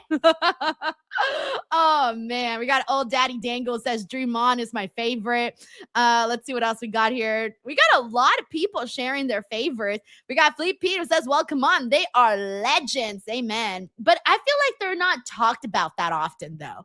Honestly, I've been streaming forever and I don't remember the last time we ever talked about Aerosmith. Like, I don't really feel like they get mentioned that much, personally. EC says, it says Aerosmith was in GTA San Andreas. What song was on San Andreas? I don't remember what song was on there. So, yeah. Wow, that's so crazy. Yeah, see, like we got the sniper here. It says so underrated. We got Divon Sanders here. It says Dream On too. Both are my favorites. Mine is definitely What It Takes, because that one, bro. Ooh, that one hits in the fucking feels, man. You're just like, oh, I love this person so much and they left me. Oh, and like you feel the pain in the song. Oh, it's so good. It's so good. Anyway, so yeah. I can't believe it. Raw is so exciting. We're talking about Aerosmith. That is not good. Not good. Not good. We got Brandon Rosen here. What up, Brandon? He says, I remember Angel playing at my grade 8 dance. Yes, I'm that old. I was going to say, unfortunately, they did not play any Aerosmith at my 8th grade dance. At my 8th grade dance, by the time I was in 8th grade, it was mainly party songs about getting low. Like, I remember that was when Get Low, I think Get Low had just came out during that time. I was kind of in the middle school. My middle school dances were all about like twerking and getting low. Like that, like we listened to those kinds. Those were the kinds of songs that they played at my school when I was in 8th grade. They didn't really play, like they only played like the radio hits. They didn't really play anything else, to be honest with you. And they really only stuck to one genre. I don't really know who was running the fucking DJ, but like if you went to a middle school dance at my middle school, you had to learn how to get low and bump and grind, because that's all them little 8th graders were fucking doing. Including me. All right. Including me. Not even gonna lie. I was down there like, hey. I hated it. I hated school dances. They were awful. All right, we're back on Raw. Rusev has taken control of this matchup in front of over 14,000 here tonight at the Intuit Dome in Los Angeles. It's Rusev versus Javon Evans, and Rusev doing a great job grounding the young OG. Oh yeah, this match is a little bit this match is a little boring because I think because Rusev's primarily been on offense. If Javon was the one that was flying all over the place, then we'd be here being like, ooh. But we were talking about the young OG. But so far, Evans, who doesn't know the meaning of the word quit. Yeah, Rusev had just toyed with Evans, and by the way, we also got IJN Suko. I remember that, not Sucho. Suko, who says, Denise, end stream and make your way downtown and go in there and make some noise. Solid Raw so far. Looking forward to All In. You want me to go downtown and make some noise? Sure. I'll definitely try. And here's that newfound aggression. Yeah, I'm also looking forward to All In. I think it'll be a good time. Especially now that we got Redemption out of the way. We can finally focus in on that. Because it was like a bear paw. Thank you, IJN. Suko. You can tell Javon's legs just stopped working. Yeah, but Javon is still in this fight. That's that never say die attitude of Javon Evans. Rusev misses wildly with that one. Evans caught him with a right. And Javon Evans now backing Rusev. All right, finally, Javon Evans is fighting back. Get a little something. Evans stomping away, taking the fight to Rusev. And hearing it from the WWE fans here tonight. Rusev misses wildly. Evans off. Nice. All right. Come on, Javon. Time to wake us up. On the face of the young OG, Javon Evans. I don't think I've ever seen Javon look that serious before. Right now, the way that he looked at the camera, he was locked in. I've never seen him look like that. Oh, great. Right when we were speeding up the match, we put a halt. The official stepping out to check on Rusev. Oh, no. I think Rusev might be hurt. By the kick from Javon Evans. Unless he's selling, they're not showing him on TV, so they're not even putting the camera on him. If not between them. The camera is just on Javon. It's not on Rusev, so I don't know what's going on here. Oh, Rusev's back. Never mind. He looks good to go, so never mind. False alarm. All good. It's all good. Rusev, who may have been temporarily blinded by the kick to the face. It's tough to tell if Rusev was actually blinded or just playing possum. Evans launches himself off the top rope, and Rusev with a Mosca kick. Cover now on Evans. Is it enough? Javon still in the fight. And what a physical match here tonight. As expected, but you can see the frustration now washing over the Lion of Bulgaria. Oh, Jesus, that was pretty nasty. In the gauntlet match, the accolade submission hold. All right, I love the way Javon's fighting it, not trying to get in this game over. Look at the fight, this young man. Javon flailing desperately, grasping for the bottom rope. Rusev trying to drag him back to the middle of the ring, and he does. Evans, though, creates space. And nice. All right, come on, let's pick up steam. Just dropped Rusev. And now up to the top rope. He got him. He was intercepted by Rusev. Damn, man, they really had fucking Rusev dominate most of this match. Don't call if Javon taps here, this is gonna suck. Don't tap, buddy. Come on, don't tap. Don't tap. Flailing away. Don't tap. Don't pass out. Rusev may snap Evans in half. Oh, no, it's over. Nope, he's coming back. Never mind. He's finding the fire within. He's rising like a phoenix. Trying to make it to the rope to force a break. At least able to get his Yeah, I was knees about to say, I underneath really his hope body. that's not the end of the match, because if that was the end of the match, that would have been And a great fight by sucky. Evans and brought many here in LA to their feet. Watching the fight, and Javon Evans just ticked Rusev off. Damn, guys, these two matches back to back is kind of lining up something ruining the big. vibe here. Went for the Okay, kick. come on, Evans, Javon, though, bring us back, bring us back. Bang, stunner. Okay, see, like the crowd likes it when Javon is doing his Not tricks. sure where he's at. Evans fired Come up. on, Javon, cutter. Top rope. All right, Oh, cool, gee, cool, cover. This cool. time it connects. There we go. Evans with the win. That wasn't the greatest match, though. I feel like they could have probably done something different, but at least Javon got a nice little victory Heart there. of this young man, downright immeasurable. BTW, we got Dunk here says it's possible Willow retains at All In. In 2007, in 2027, sees Tony becomes 4-time champ. Then Mercedes will finally win the belt from Tony at Double or Nothing. My very early 2027 prediction. Now, I don't think Willow retains. I think Willow will drop the title to Mercedes at All In. Like, I'm pretty much certain of that. I'm like 99.9% certain of that. Thank you, Dunk. Also, shout out to Matt Raikio for the gold coin for the flag. Henry Guinness for the silver star. I can't believe it's been 40 years already. The 40th annual. We got any of our Survivor Houston Series peeps is that are coming going to be back at to Survivor Park Series. Home of the Houston Astros, the Icebox in Houston, Texas on Saturday, November 28th, 28th. the Saturday after Thanksgiving. Tickets go on sale Friday, August 7th at 11 a.m. Eastern, 10 a.m. Central via Ticketmaster. Visit www. Oh, Melissa, is today your birthday? Melissa, is it today or was it, are you celebrating late or what's the deal? SummerSlam's World Heavyweight Championship match will be the first time Roman Reigns and Seth Rollins go one-on-one since 2022. Our DiGiorno fact of the night. Rivalry between Rollins and Reigns. See, like, we got Edwin here says, I like this match a lot. Best Evans match I've seen in a while. Absolutely. Ledwin, I'm sorry, bro, but you got to go watch the one that they just did not that long ago with Javon Evans and Penta. Now, that was good shit. This didn't even come close to it. Like, Javon and Penta, they went to town, man. I didn't feel like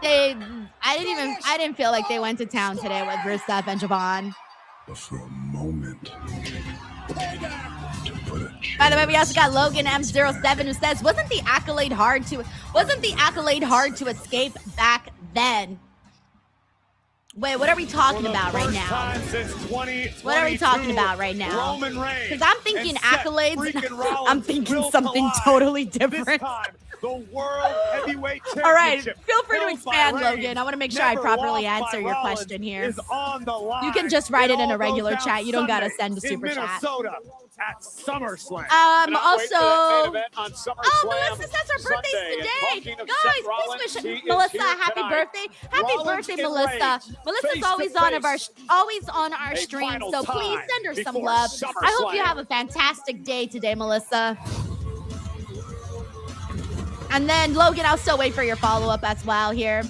Oh, you're talking about Rusev's finisher. Oh, I think, doesn't he go by the, sorry, I still see it as, personally, I still see it as the, usually a pizza with fucking, no artificial flavors, colors, or additives. fucking, game over, because that's what he calls it at. That's what he used to call it on AEW. So, like, in my mind, I still call it the game over. I don't call it the accolade. I didn't even realize that's what it was called. Like, I just fucking call it the game over. Or game over. Whoops. Whoops. I was like, what are we talking about? I don't know what we're talking about. But anyways, I feel kind of bad, but I think right now, like I've always liked the move, obviously, but I just feel like, how do I say this? I feel like it's sometimes more so the fact that I I don't think people are that interested right now in Rusev. And there's been some moments where it started to feel like, all right, we're starting to feel something going there with Rusev. So I just feel like people don't really get that excited about him. So that's the reason why it's also kind of feeling like, whatever. Whereas I think if it was like every single week dominating and making people tap out, then okay, maybe people might give two shits, but I don't really think they do anymore. But that's just where I'm at with that. Alrighty, thank you so much, Logan. My apologies. We also got Taylor Cannon here, by the way, new DWO member. Taylor, how are you? Although Taylor's been a member a bunch, so thank you, Taylor. I know you're not new. Alrighty. So anyways, that's how I feel. That's how I feel. All right, let's see what we got here. Thank you so much to everybody, by the way, who's showing some love over to Melissa. It's very nice of you guys to do that. Thank you so much. James Richards says, why aren't you at the show? Honestly, guys, I like to chill here at the show. I like to do my streams. I have a great time chatting wrestling. I'm going to be at Summerslam, but I don't even know if I'm going to be at the show or if I'm going to be streaming from my Airbnb. It really just depends on the Wi-Fi. So I'm going to do a Wi-Fi check on Thursday when I get there and see what the situation is and then go from there. I may or may not do a test stream Friday, but it really depends because there's a lot happening over there at SummerSlam that I'm trying to hit up a couple of events. So I don't think I'm going to be here Friday, but if anything, I might do a test stream to figure it out. If not, then I'm probably going to have to get like last minute SummerSlam tickets because either way I'll be in Minneapolis. So hopefully it all works out, man. I don't really know. I'm just going with the flow here. See what happens. Alrighty. Anyways, let's see what we got here. We got Jane Gwynn here. It says, I don't get why a face just can't tap out anymore. I don't mind it. I'm telling you guys, to me, a loser is never a loser if they have a good match. If it's a shit match, then yeah, loser. If you lose in a crap match, then loser. Sorry. But if you're a loser in a great match, then hey, what up? Applause. Thank you so much, Jane Gwynn. Sorry, guys. I don't make the rules, all right? I don't make the rules. Oh, my gosh. We got Logan here. It says, do you miss doing the press conferences after the PLEs? You know, I didn't really go to that many. Or did I? I don't really know. Did I? How many did I go to? I went to a couple, but I kind of stopped going towards the end. I don't know if you guys realized that, but I didn't go anymore. I stopped going. I see the lights. I see the people. Thank you so much, Rebecca. I missed you guys too. I felt so bad not streaming. Oh, it's time for the concert. Evil. Here we go. 'Cause we're in a fight with Liv Dom and JD. What That's is that? The guy with the head who wants my human money. Is that a piano? What does Danhausen have? A piano, a keyboard? Through money's at Oba.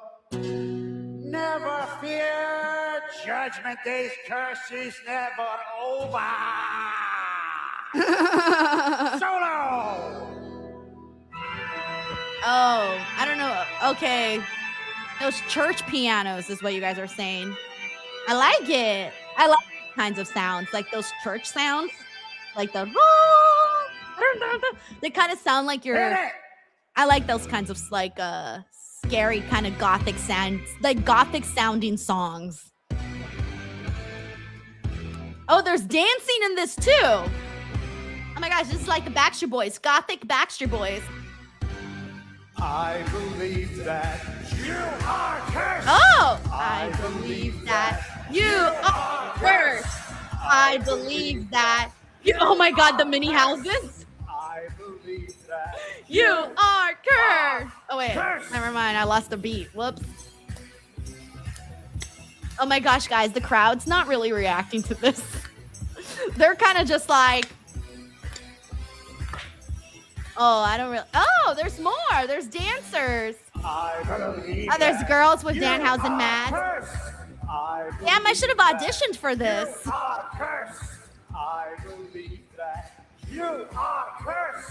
I believe that you are cursed.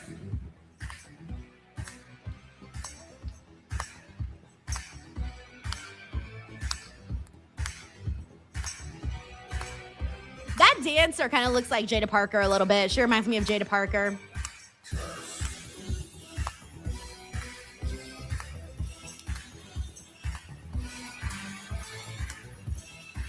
Oh my gosh, guys, the crowd's not really like doing anything. I mean, here's the thing though, LA crowds are kind of like that always. But I would at least expect people to clap. No one's clapping. Let's see what happens afterwards. You are. Oh, damn, I keep fucking up the song. There's like 3 words.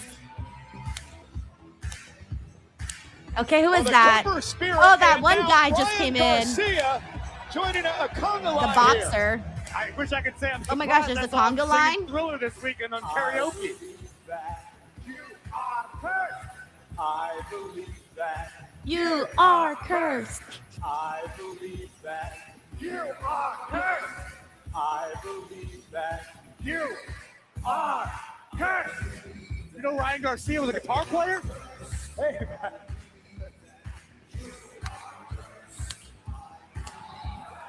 oh no! Wait, what? Why? Ryan Garcia with a guitar to the back of Joe Hendry. Why? Mr. Garcia, I can't take it anymore. Oh, is it the Judgment Day? Dirty Dominic Mysterio assaulting Danhausen. Garcia's a smart guy. I He's was obviously like, a big I hardly know fan. this guy. And now the Mini-Housens are attacking the Judgment Day, or at least attempting to.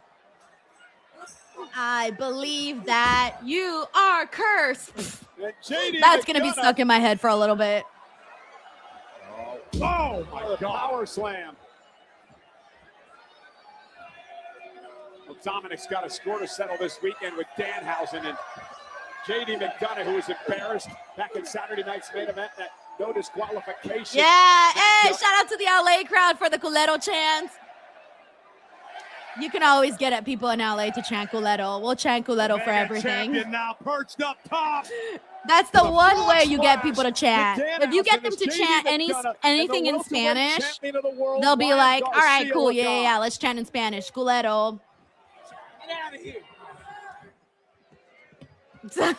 Tanisha Hicks says, I have never been so happy to see Dom. That was bad.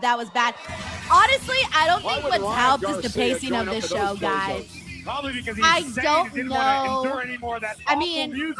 there's some things I'm gonna talk about with this show, primarily in regards to the formatting. But my theory lives on, everyone. I've said this quite a few times before, but I always feel that the opening segment of any show really is going to set the tone for the rest of the night.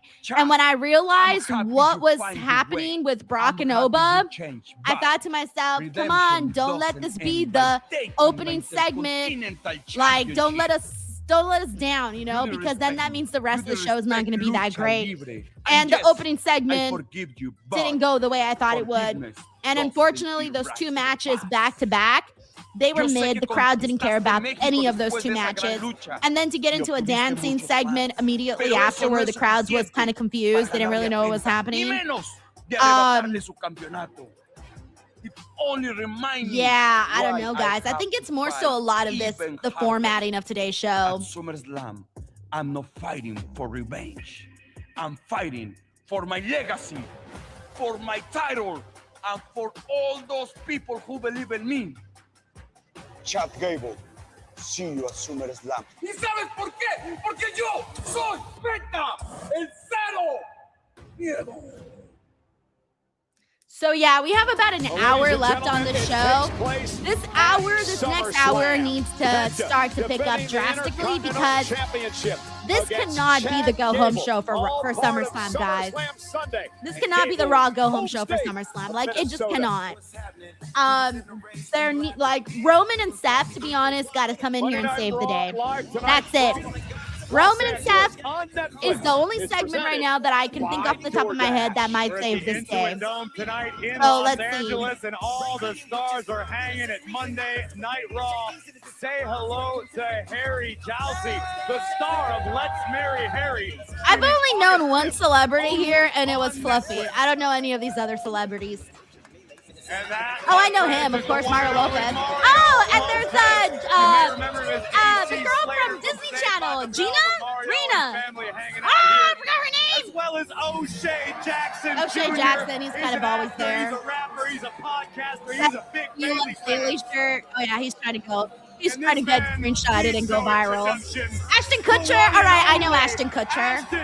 But where's Mila Kunis? Because that's who I want to see. I want to see Mila Kunis.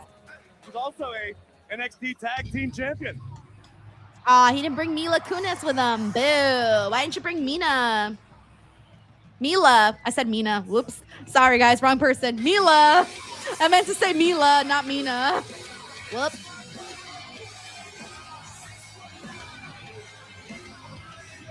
All right, BTW. Okay, Rey Mysterio. Like, Rey's got to get some love.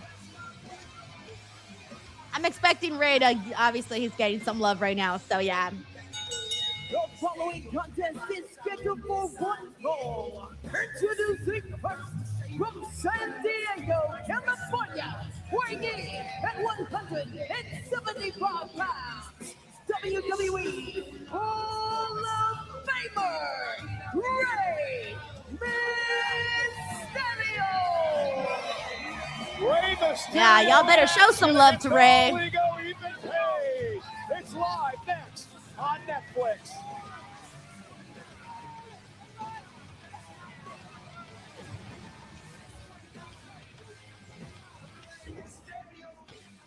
All right, let me mute the commercials. Let me catch up here with the super chats and see what everyone's talking about. We got Dr. Summer Vibes here. It says, I'm a heel. I don't like baby faces. That's all right. I love heels too. I have this rule too. And my rule is, if you pay your hard-earned money to watch the product, whether you're watching on TV or you pay your money to go to the show, you can boo and cheer whoever the fuck you want. That has always been my personal rule that I've always had, where I feel like, I know sometimes people get mad when people cheer for heels and things like that, or they boo the baby faces. I'm sorry. If you are paying your hard-earned money, you can boo and cheer whoever you damn please. That's personally how I feel. Thank you, Dr. Summer Vibes. We got IJN Suko here who says, tuning in late, but thoughts on Revolution. I mean, Full Gear. I mean, Redeem. I mean, Redemption.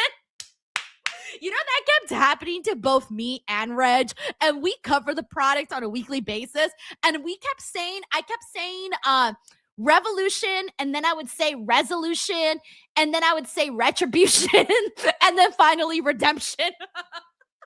It literally kept happening. So I haven't seen the show yet, by the way. I have not seen Redemption yet. I was in San Francisco this weekend, and I kind of lagged a little bit. So I'm going to be honest with you guys. I ran from the grind this weekend. Okay? But I'm planning on watching before Wednesday's Dynamite, because obviously I read the results, but I still want to see before the actual Dynamite when I have to talk about it and stuff. So yeah. But no, I have not seen the show yet, but I've been hearing I've been hearing a lot of people say that they didn't like the show. And I had some people say they thought it was the weakest show. And I thought to myself, well, we kind of already knew that the build going into the show really wasn't that great. So I think you can kind of tell, but I still want to watch the matches though. Nobody has told me which was match of the night, by the way. Like, no one has said to me, hey, Denise, this was the match of the night of Redemption. So if you did watch Redemption, please let me know what's match of the night, because no one's told me anything. Thank you, IJ and Suko.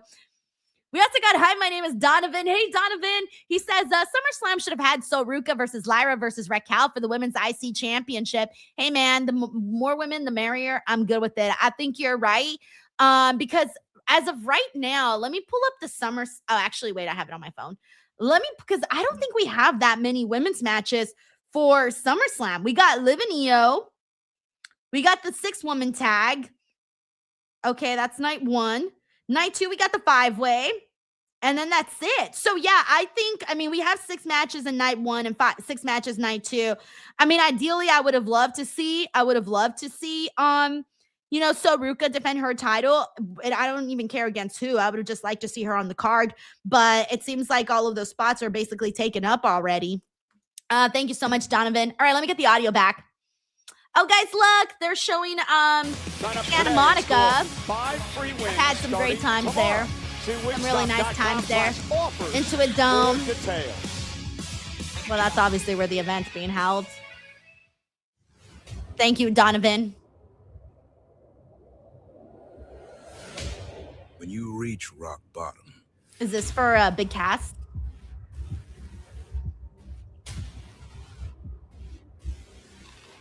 the only thing left to do is climb back up. Oh, no, it's not. Oh, yeah, it is. Never mind, it is. I was like, wait, no, it's not. Oh, yep, it is. He's coming on the Monday after SummerSlam. By the way, we got IGN Suko here, who says this show would have been better if it was anywhere but LA. Hey, listen, man. I'm from LA. I love LA. Y'all know I live and bleed California. I live and bleed Los Angeles. But I got to agree that sometimes our crowds are not that great. But at the exact same time, guys, at the exact same time, I don't think this is one that you can entirely blame on the crowd, okay? I truly do not think you can blame this one solely on the crowd.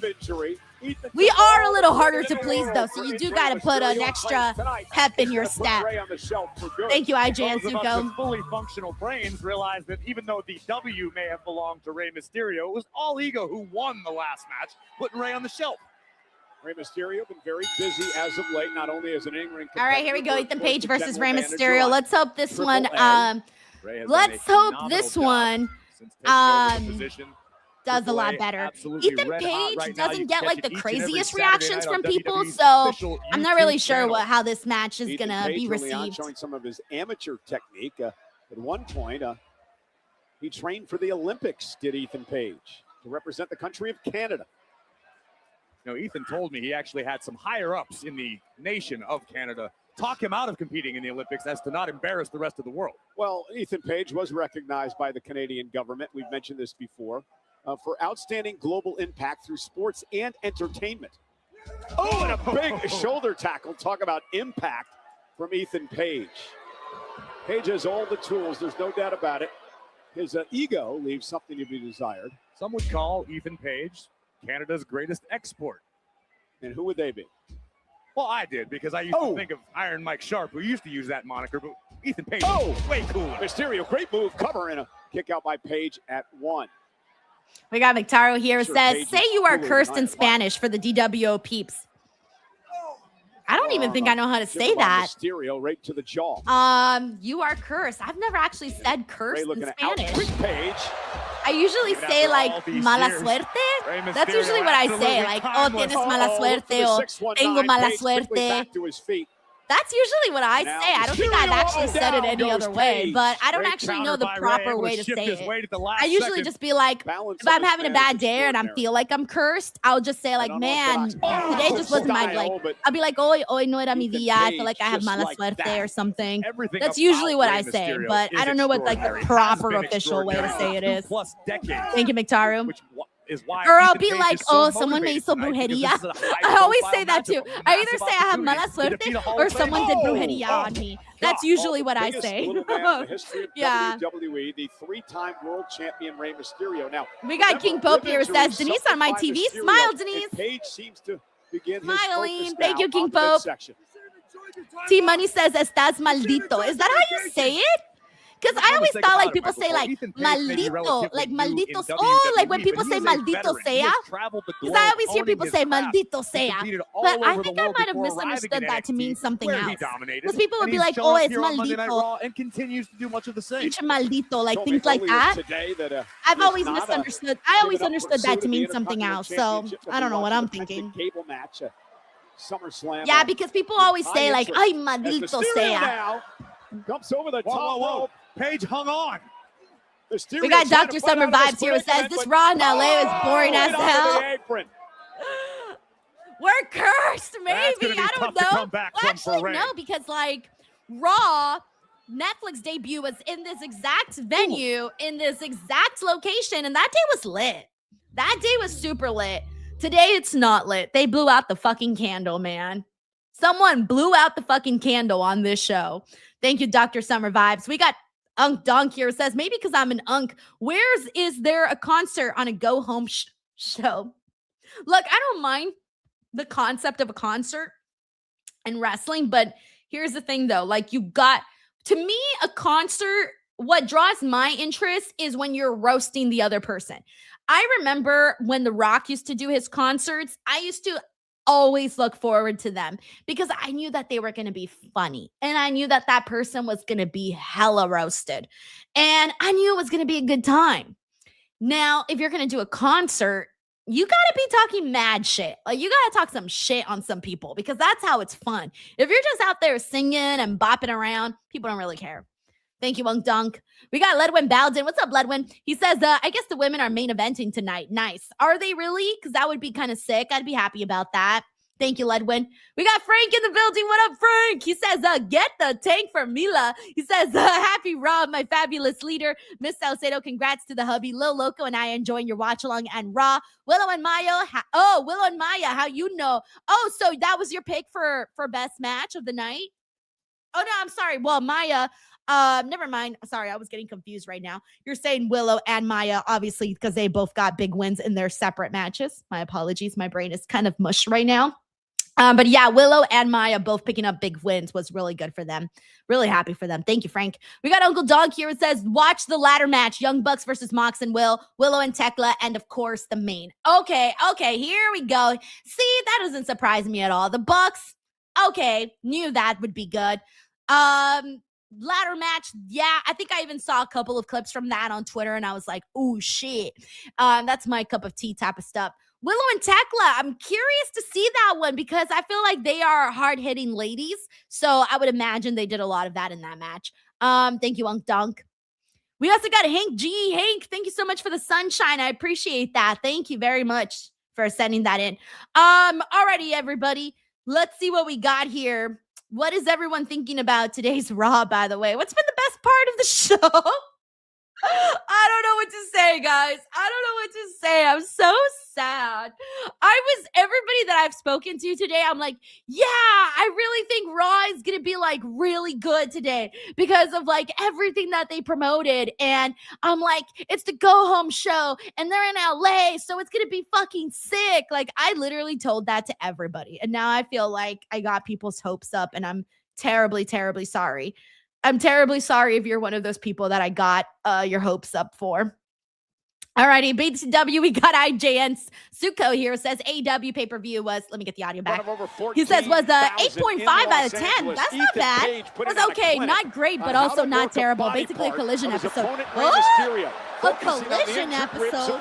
Now trying to rip the mask off of Mysterio. All right, well, I definitely need to watch this then. Thank you. Although I don't know how I'm feeling about shelling out $50 now.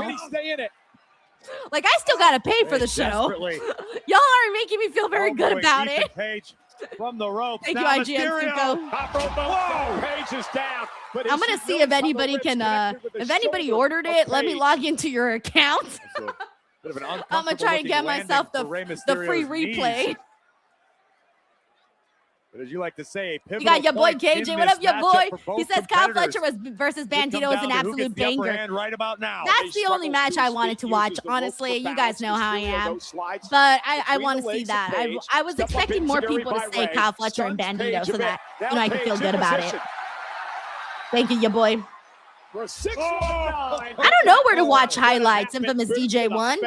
For pay-per-views, do they even do highlights on YouTube for pay-per-views? Any sustained offense in this match? Or do I gotta go on fucking Twitter? Because I don't feel like looking on highlights on Twitter. To Ethan Page I don't want to do that. And his professionalism. Well, he's a student of the game. Watches tape, lives and breathes this. You got Melissa also saying the ladder match was very good. Nice. Page. Rey Mysterio looking to fight back. Rey with an elbow, showing signs of life. Page sent into the post. Oh, they do. Thank you, Sabrina. I didn't know that they did. I always thought they just did highlights for like Dynamite and stuff. All right, cool. I'll probably watch the highlights then. As Ethan Page tries to shake the cobwebs and continue his onslaught. Oh, no. Cocaine says it was just Fletcher beating Bandito's ass most of the match and making Bandito look less than. What? No way. No way. Okay, now I got to see it for myself.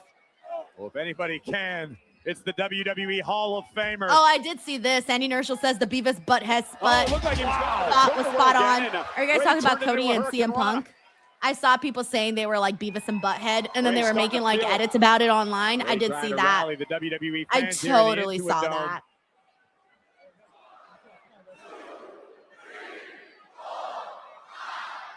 And the Hall of Famer now teeing off on All Ego.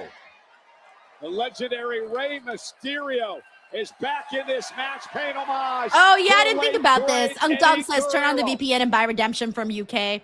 Yo, I didn't even think about that. I Ray kind of launched out forgot to that the that was an apron. option. Big right Because hand I across only the usually eyes of watch on Paige. Ray HBO now making the Max. climb. Because I get it for $39.99 there. Down goes I get a Paige $10 off the discount because I senton. have a subscription to Max. Ray springboard off the second rope. Paige stuffed him. Wow. And now Wow. a power slam, cover, and a tremendous strength shown. We there got by the sniper Ethan here. It Page. says this match has been given longer than I thought it would. And Paige just ripping right I off the think canvas. that Ray turns it I into a think they need to DDT figure out how into the Ethan Page cover. needs to start getting some bigger An reactions. ear fall from Mysterio. I don't know what they got to do, man, but they got to do something. I don't feel like he's been. I feel like certain Take people are another kind look of at first the power of stuck Ethan in a Page with the rotation phenomenal counter. where from the they're WWE Hall new of to the Famer, brand, but they're Tornado not DDT getting nearly reactions. ended this Like in Ray's favor. Ethan Page, Rusev. Oh, like finally some This Is Awesome chants. But like Ethan Page, Rusev, there's a couple of other. Ricky Saints. Strong Even tonight. Hobbs doesn't really get that much. I'm Ray. sorry, Royce Keith Big doesn't boot get that from much of a Page. reaction. Thwarts whatever Ray was Like trying there's to just, cook I up. feel like there's a lot of guys right now who aren't getting Now, reactions. Ray hung up on the top rope. Ethan That's Page. that's one of the things that I've been Into the corner, noticing being a admonished lot by the more officials. lately. I don't know what Ethan Page is thinking here, but it will not end well. Ray looking to block. Yo, what up, D Martin? Good to see you again. He says, I watch Redemption Page now through my teetering. AEW with Ray connected with NordVPN. several right hands, Sweet. now a So I bet you headbutt. got it for like what, Drops 20 Ray to bucks, the maybe apron. maybe He less hit than hard, that. now out to the floor. I don't really know what the numbers are. Mysterio, gingerly Thank you, D. to the Martin. top rope.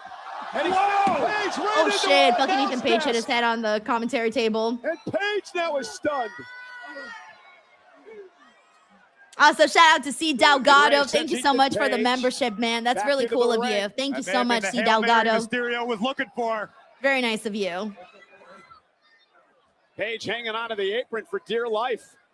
Oh no! Andy Nerschel says Ethan Page is And just now the in new a Bobby six-foot Roode. back position for the Hall Oh, Andy Nerschel! Now I can't unsee it. Why'd you do of Fame. that to And me? Ray and Ethan Page using Oh, the apron fuck, man. to block the I see the 619. similarity. It might have hyperextended No. Ray's knees in the process. I still think like Ethan Page has more personality though. I think Ethan Page has more personality. I think he needs to go back to like doing more comedy like he was doing on NXT. That was kind of working for him. Ethan Page. Big win over Ray. Huge. Here is your winner, Paul Ego. We got Jonathan here. It says, "Hola Denise and happy Monday." What up, Jonathan? How are you? How's it going? Still with What's a new? smile, Ethan Page. Let us picking know up how a life is. Huge win. Thank you, Jonathan. Tonight in the city of angels. And Rey Mysterio. Yep, went Dana for the says you can't Hail deny Mary that just glorious when it intro seemed though. that it was gonna I pay wouldn't off. mind it if they just had Bobby Roode come out just for fun and wave to the crowd just so that we can hear the theme song every week. Attempt. You can see Ray immediately clutching his knee. Ethan delivers the ego plex. What a win for all ego. You know, in this city, this could lead to something huge for Ethan. Maybe his own Netflix series. We got Who Big wants Time to marry Baxter here. He Ego? says Denise main roster does a terrible job at character development, just doing random matches every week. That is true. I think we could use much more character development for sure. Live right now. Sign up and get exclusive Founders Kit plus access to a content library you won't find anywhere else. Go to www. We got King Chuckles here. It says he was a massive Bobby Roode fan. Your spot.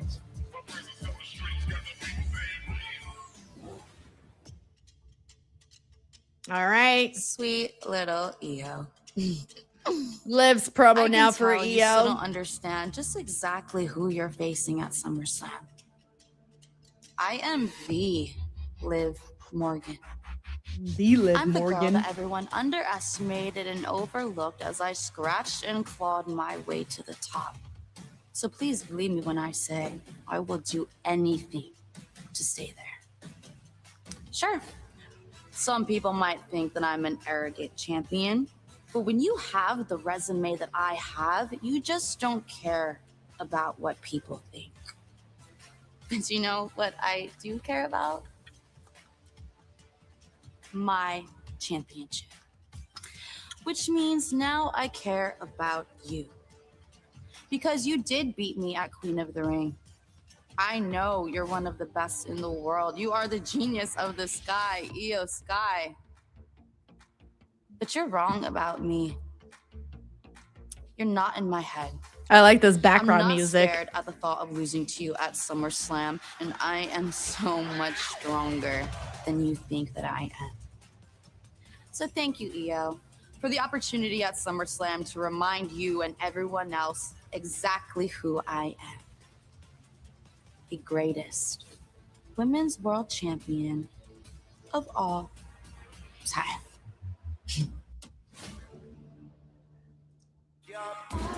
Yeah, that's why part of me is like, okay, does Liv drop the belt?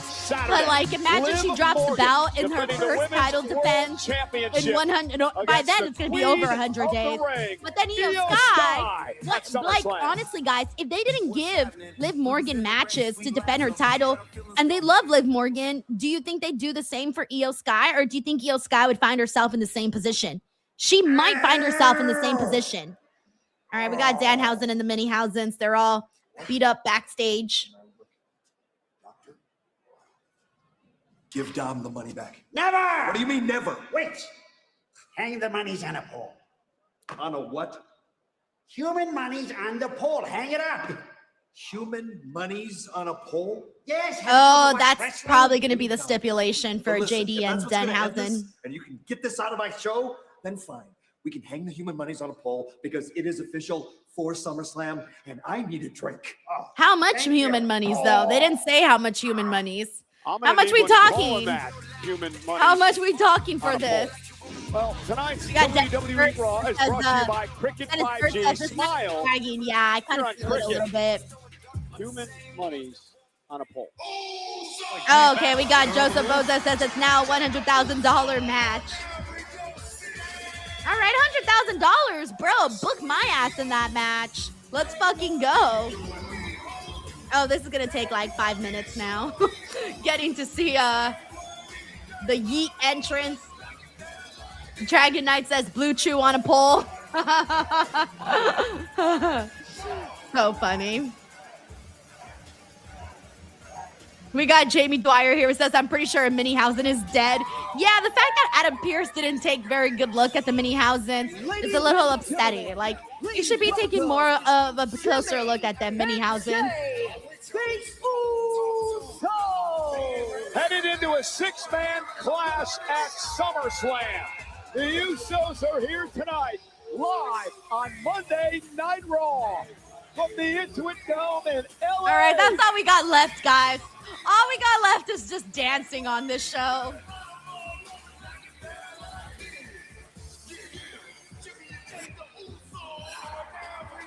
Oh my God. Imagine if I would have gone to the show. Oh, dude. I would have been like, oh my God. I would have been those people that are just there like this. Literally. Honestly, either I would have been doing that or I would have just been refreshing my Twitter feed over and over and over again. Oh my God. Yeah, because I feel like damn, man, that would have been, I'm kind of glad that I stayed home. I'm kind of glad I made the good choice to stay home. Dragon Knight says, Denise be snoozing. Bro, no, thankfully I'm not sleepy right now, so that's good, but I probably would have been tired, especially because right now it's really hot outside. So obviously, you know, getting in the car, getting the heat, and then going and driving over there, and then getting off and finding parking, and parking's kind of brutal over there in those areas. And then finding the park parking, walking, because I always pick the cheap parking. So that means I got to walk further, sweating, getting to the venue, being all sweaty and hot, and then trying to find out where I'm supposed to enter from, and then trying to get some food, but the lines are too long. So then I go and I sit in a seat and I'm just like, oh. You see what I'm saying? This is why I stay home. I'm like, this is why I stay home. We got a Donk here who says, did you also hear Lola will get the call up soon? I would have chose Jada instead. No, I think Jada still got some time. You know, it's funny because I thought Lola still had some time to cook on NXT. I hope I think they said that she's probably going to SmackDown. I don't know if I saw that. Like, I think I might have seen that really quickly. I don't know. But personally, I think she should be Raw bound because there are no ladies on Raw. We need to do something about that. But I'm very happy for Lola. And I really think what did it for her was her work in Mexico. And I kind of hope that she still gets to do both because, you know, in a way, because I feel like that was what was really working for her. Like, even her popularity on NXT kind of died down a little bit, but it was her popularity on AAA that was really keeping her like afloat. So let's see how they do with her on let's see what we end up getting from her on the main roster. Or I shouldn't even say getting from her. I should say let's see what they do with her on the main roster. But I'm rooting for her. I really like her a whole lot. And I feel like, you know, I've literally been seeing interviewing Lola since like the very beginning. I've had 3 interviews with Lola. The first one was when she just got to the PC. I interviewed her. I remember she was there in LA doing media. And then the next interview with her was when she had just started like barely on NXT. And then the third interview was when she was, you know, where she is now, right? And then the fourth interview, she was champion already. So I really feel like I've seen Lola's whole progression, like her whole career, like in WWE, very up close. So that's why, like, I'm rooting for her, you know? Like, I've seen where she was at from the beginning to now, which is very cool to see. Thank you, Unk Dunk.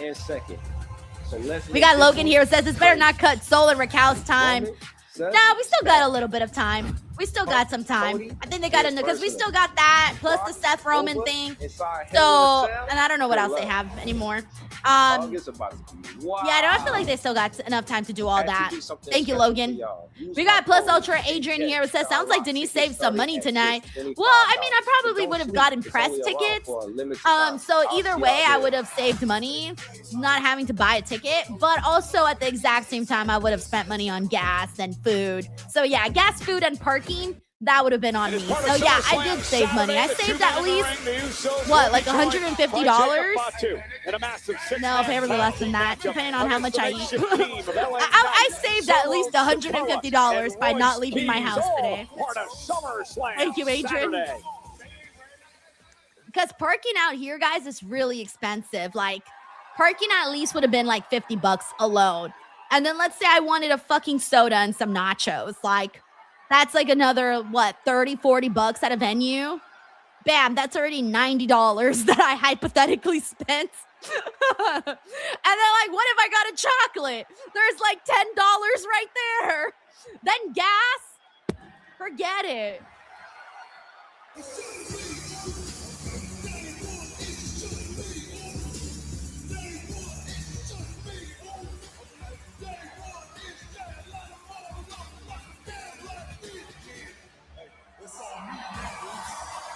Yeah, they're ready to back, guys. Woo.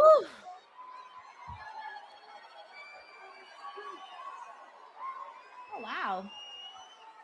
Los Angeles. The bloodline is now in your city.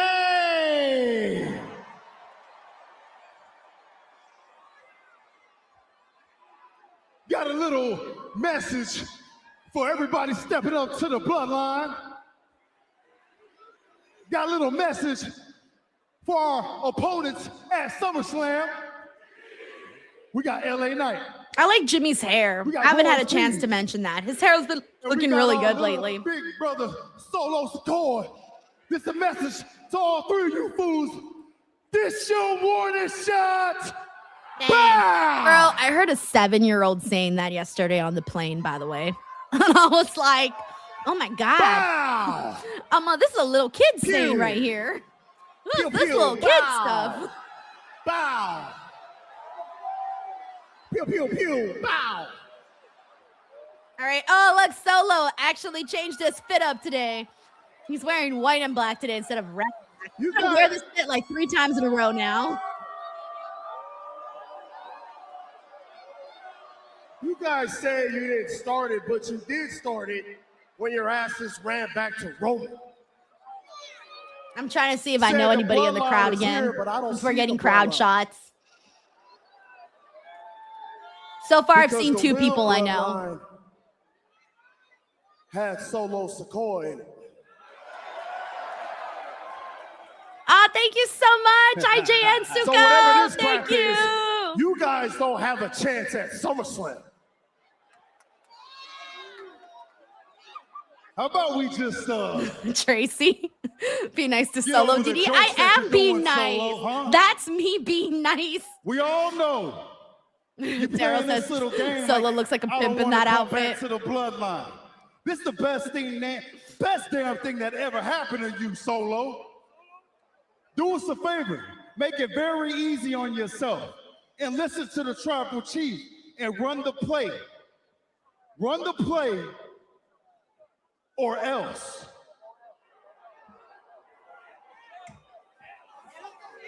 Or else?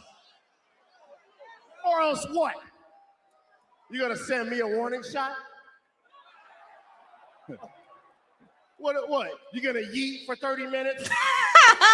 All right, Solo's gonna get over like this. Stupid crap and bore everybody to sleep. Hey, Solo out here making some points. Damn, Solo's been the highlight of Raw today. I can't fucking believe I'm saying that. Gosh, oh my why God. I want to come back to the family, huh? I love where I'm at. You know what? I'm gonna applaud you, Here in Los Solo. Angeles, California, they love where Solo's at, baby. Hey, he's right. Exactly. Robert says a man has a point. He definitely does. I can't believe it. Solo Sikoa out here making the most sense out of anybody. I God. got a warning shot for you two. You can tell Roman he can kiss my ass.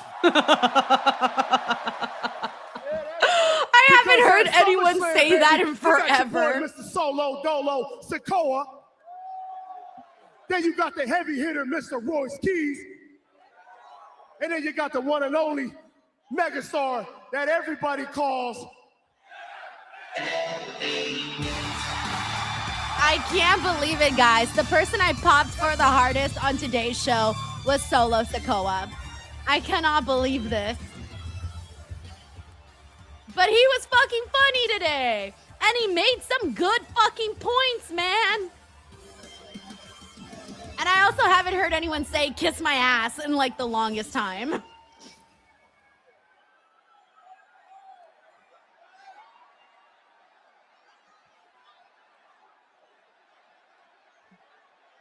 Yeah, Jonathan says in his hometown. Kevin H says, welcome to the Solo train. Bro, I can't believe it. I'm all aboard the Solo train. I can't believe I said it once before, I'll say it again. My heart doesn't pump purple piss for your little family drama. What? Purple piss? Because if you can't tell, that's how I know he's not feels the from same LA. way that People I from do. LA don't We talk both like that. want to knock both your damn heads off this Saturday at SummerSlam. But maybe somewhere down the line, maybe it's possible y'all can patch it up. Sing Kumbaya, have a little powwow, maybe even hit a couple leads. Whatever you got to do to make things fine, because at this point, you got to pay penance for the things you've been doing. You screwed me out of the match with Jacob last week. Then you screwed Royce Keys out of his contendership match on SmackDown on Friday. But boys, all that comes to an end on SummerSlam. As far as I'm concerned, the talking is done now. You got 5 days, the clock is ticking, and I'll see you boys at SummerSlam. Nah, Solo Sikoa was the MVP of that. He should have gotten the final word.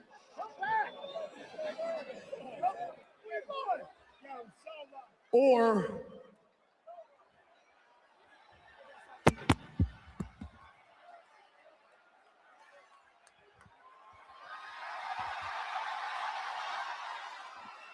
Everyone taking off their clothes now. It's getting hot in here. Walk down this LA aisle, walk in the middle of this LA building, walk into the middle of that. Bro, your guys' ass is in Inglewood. Solo and I can stomp both your asses out LA style with everybody saying,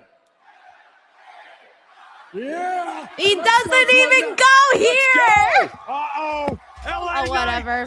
Tracy here says the world is tilted, sky is green, the grass is blue, and Denise likes Solo. That's at least 3 times now in like the last couple of months that Solo has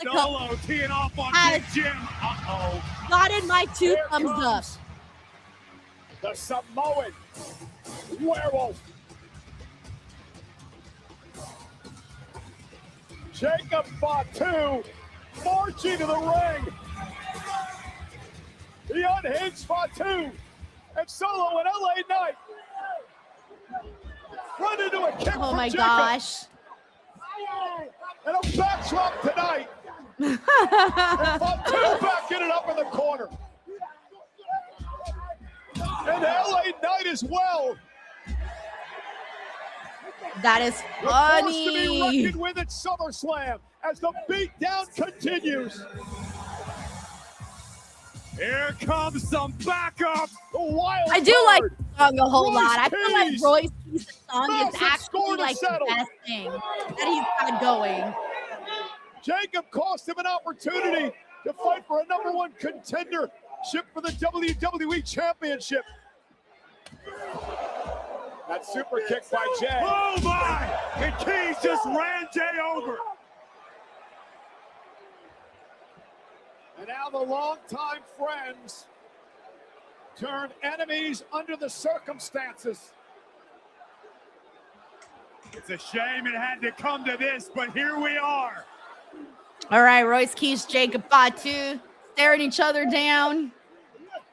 Here we go. Explodes here tonight on Raw. Keys and Fatu. Royce Keys almost took Jacob's head off. But Fatu stood right back up. Logan Death Grip. Death Grip is in. Solo Sikoa back to his feet.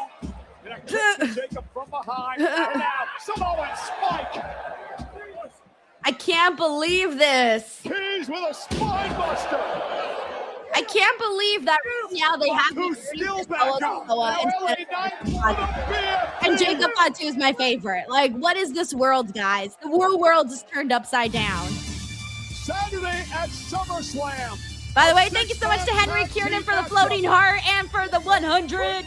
We got Jesus Zanda. Thank you so much for the Unk Alert. Mictaro says Usos and Solo, the 3 brothers roasting each other. I love it. Why not? Let's do that. We got Henry Kiernan. Thank you for the gold coin. Also, thank you so much to T-Wan Man for the super chat. Appreciate you, man. Thank you. All right. Wow. Who would have thought here? So far, that's been like the best part of Monday Night Raw. I cannot believe it. Yeah, we got Alonzo here saying the exact same thing, saying the 6-man with the best segment, which is funny because I've been mad talking shit about this 6-man match.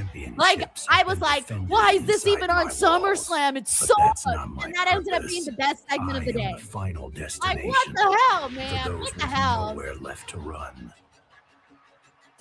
We got Jesus Sano here. It says all the wrestlers should be interacting more with each other. It's almost as if every feud exists in their own universe.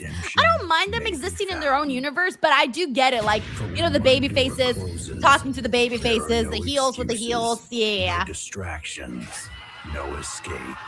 The outside world disappears, and a single truth. Yep, Johnny T says they destroyed our favorite werewolf. They neutered him, man. They fucking neutered Jacob Fatu. We got Nightwolf here who says, I feel a bloodline win at SummerSlam. I'm going to say no right now. Honestly, I'm not feeling them. I think Team Solo Sikoa should win. Thank you, Nightwolf. I can't believe I just said those words. Also, thank you, Darkwing, for the marshmallow and Dr. Summer Vibes for the clutch. Crowd goes home, and the These gems be having me say some weird shit. Like, what does that mean? And now a new rivalry comes to test my walls. We got your boy KJ here who says, as a solo fan, very cool to see him get these reactions and love from the crowds in the IWC. You know, I say what you want about the IWC, but when someone does a good job, they get acknowledged.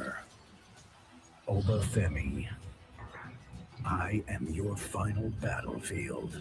Sultan of Wrestling says, Denise, I'm glad you didn't waste your money to go to this show. Oh, man.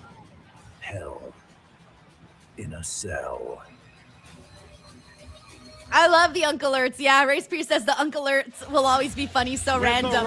They're so funny, and I love the way they look when they pop up because they're so big and dramatic. Over 600 pounds of humanity will be locked inside of we got Brian M here says Bloodline will win, but it will lead to War Games. All right. We got King Chuckles here who says I'm happy for Solo. We got Christian S. Moore on here who says Solo Sikoa and Ali Knight are a good tag team. Donna here says that the Nah says IDK how they did such a bad job for a go home show. And one of the biggest markets too. It's crazy. Also, thank you so much, Madam Miss. Thank you, thank you. Tune in now to WWE Radio on channel 156. Only on Sirius XM. Crazy, huh?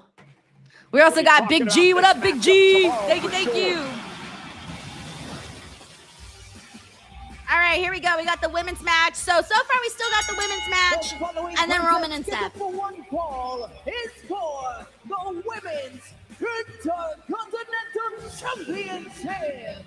Introducing first from Honolulu, Hawaii. She is the women's Intercontinental Champion. I feel like I haven't seen Soul in a while. Doesn't it feel that way? It feels like it's been a minute since we've seen Soul. Defends the Intercontinental title against Judgment Day's Raquel Rodriguez. We got Corporate Gohan here says chance of Steph showing up tonight to ruin things if the other two show back up. God, Corporate Gohan, I wish. Please, I wish, because it would really give us something to talk about for today's show. BTW, we also got, let's see, we got Adrian here who says, from the sounds of it, this is a stay-home show.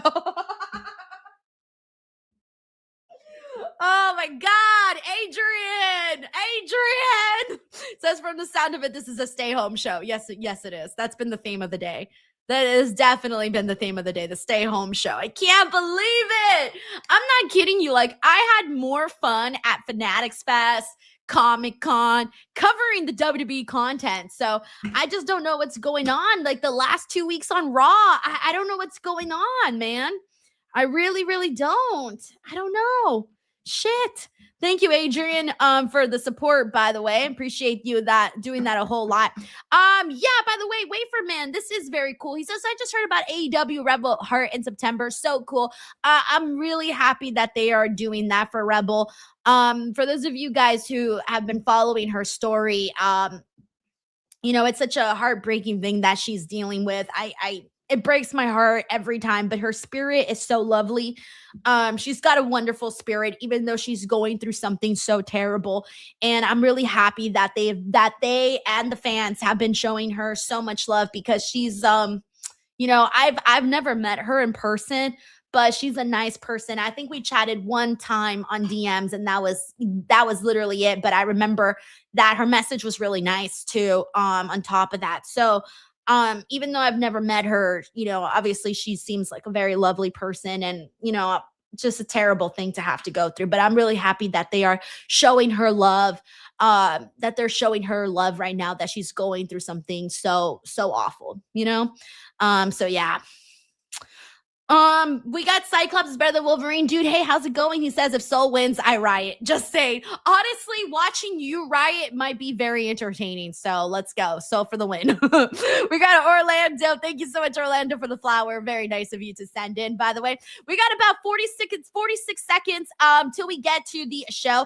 I do want to take a second really quickly, everybody. I'm not sure how many of you guys are going to be in Minneapolis, but I do want to take a second to promote WrestleCon, because from Friday, July through the 31st through August 2nd at the Hilton, Minneapolis, they are going to be doing a bunch of meet and greets. Most of you guys already know the concept of WrestleCon. It's a really cool event. Multiple days, get to meet some of your favorite wrestlers. Sting's going to be there, Kurt Angle, Megan Bayne, Elena Black, Sky Blue, Barbie Blank, who you guys know as Kelly Kelly, Booker T, Harley Cameron, Tommaso Ciampa, Ric Flair, Mick Foley, Spike Dudley, the Hardy Boys, Mark Henry, Jeff Jarrett, Lita, Maurice, Kevin Nash, Will Ospreay, Tekla, and more. Go check it out if you guys are going to be in Minneapolis. Go support the wrestlers, see what's going on there. Go support wrestling conventions, man, because the more support they get, the more that they run and all of that good stuff. So I'm very excited. I'm going to make sure to stop by at WrestleCon. Can't wait for Minneapolis this weekend.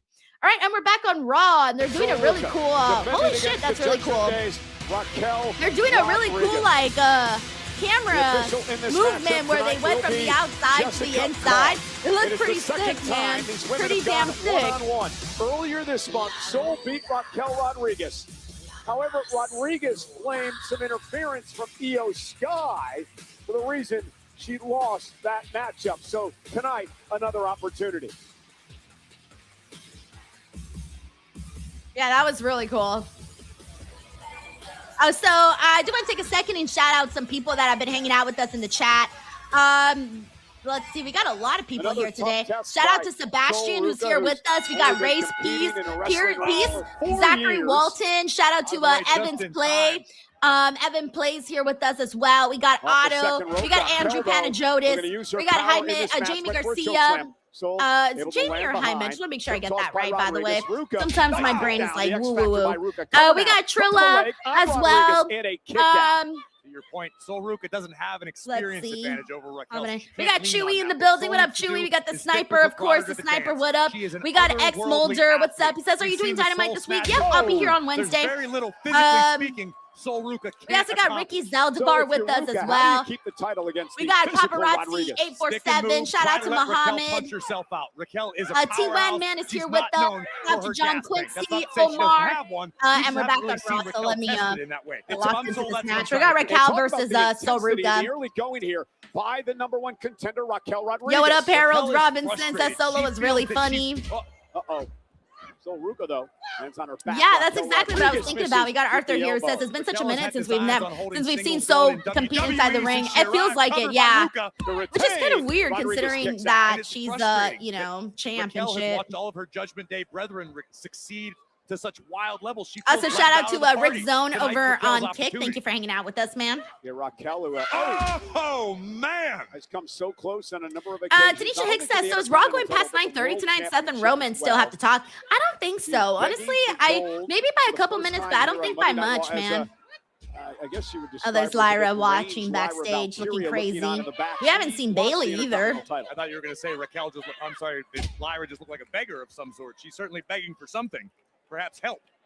Also, thank you so much to Mr. 100 Strong for the girl power. Appreciate that. We got Donovan. Hi, my name is Donovan, who says SummerSlam feels so 50-50. I'm not hyped.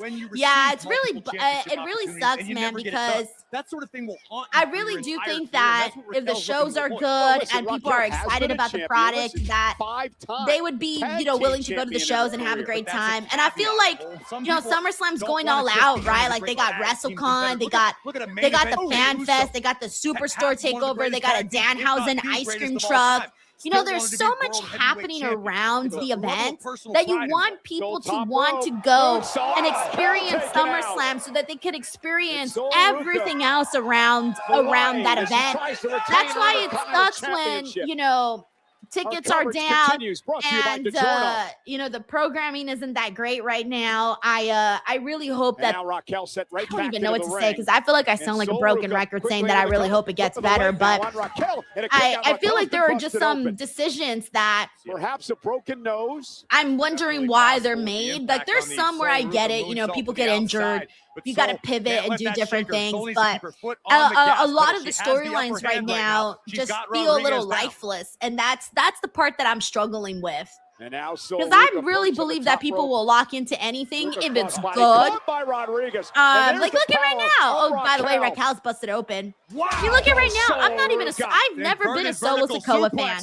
And by La Ruda. he went out there, did a great fucking job, and I'm here locked I in. think that, Damn, Raquel's best of really those busted just open. tipped Rodriguez off. So fear what I'm you're saying is, if absolutely you go out correct. there and you do good, people will Raquel lock in. realizing that her Thank you, nose Donovan. likely busted open. And now We also got McTyro here. It says, saw on social media a video of Bailey. She went after Lyra on a live event a few days ago or so. Oh, nice. I like that a lot of those live event videos are, they're popping up all over the timeline. Thank you, McTyro. Women's Championship as well. Again, I don't say any of these things to sell Raquel short. We have been seeing a lot of blood in the women's matches. Yep. And now We've been seeing that. Yeah, someone just brought it up. John Quincy Adams here. With a splash, and Raquel Yeah, we've been seeing that. What show was it? Fuck.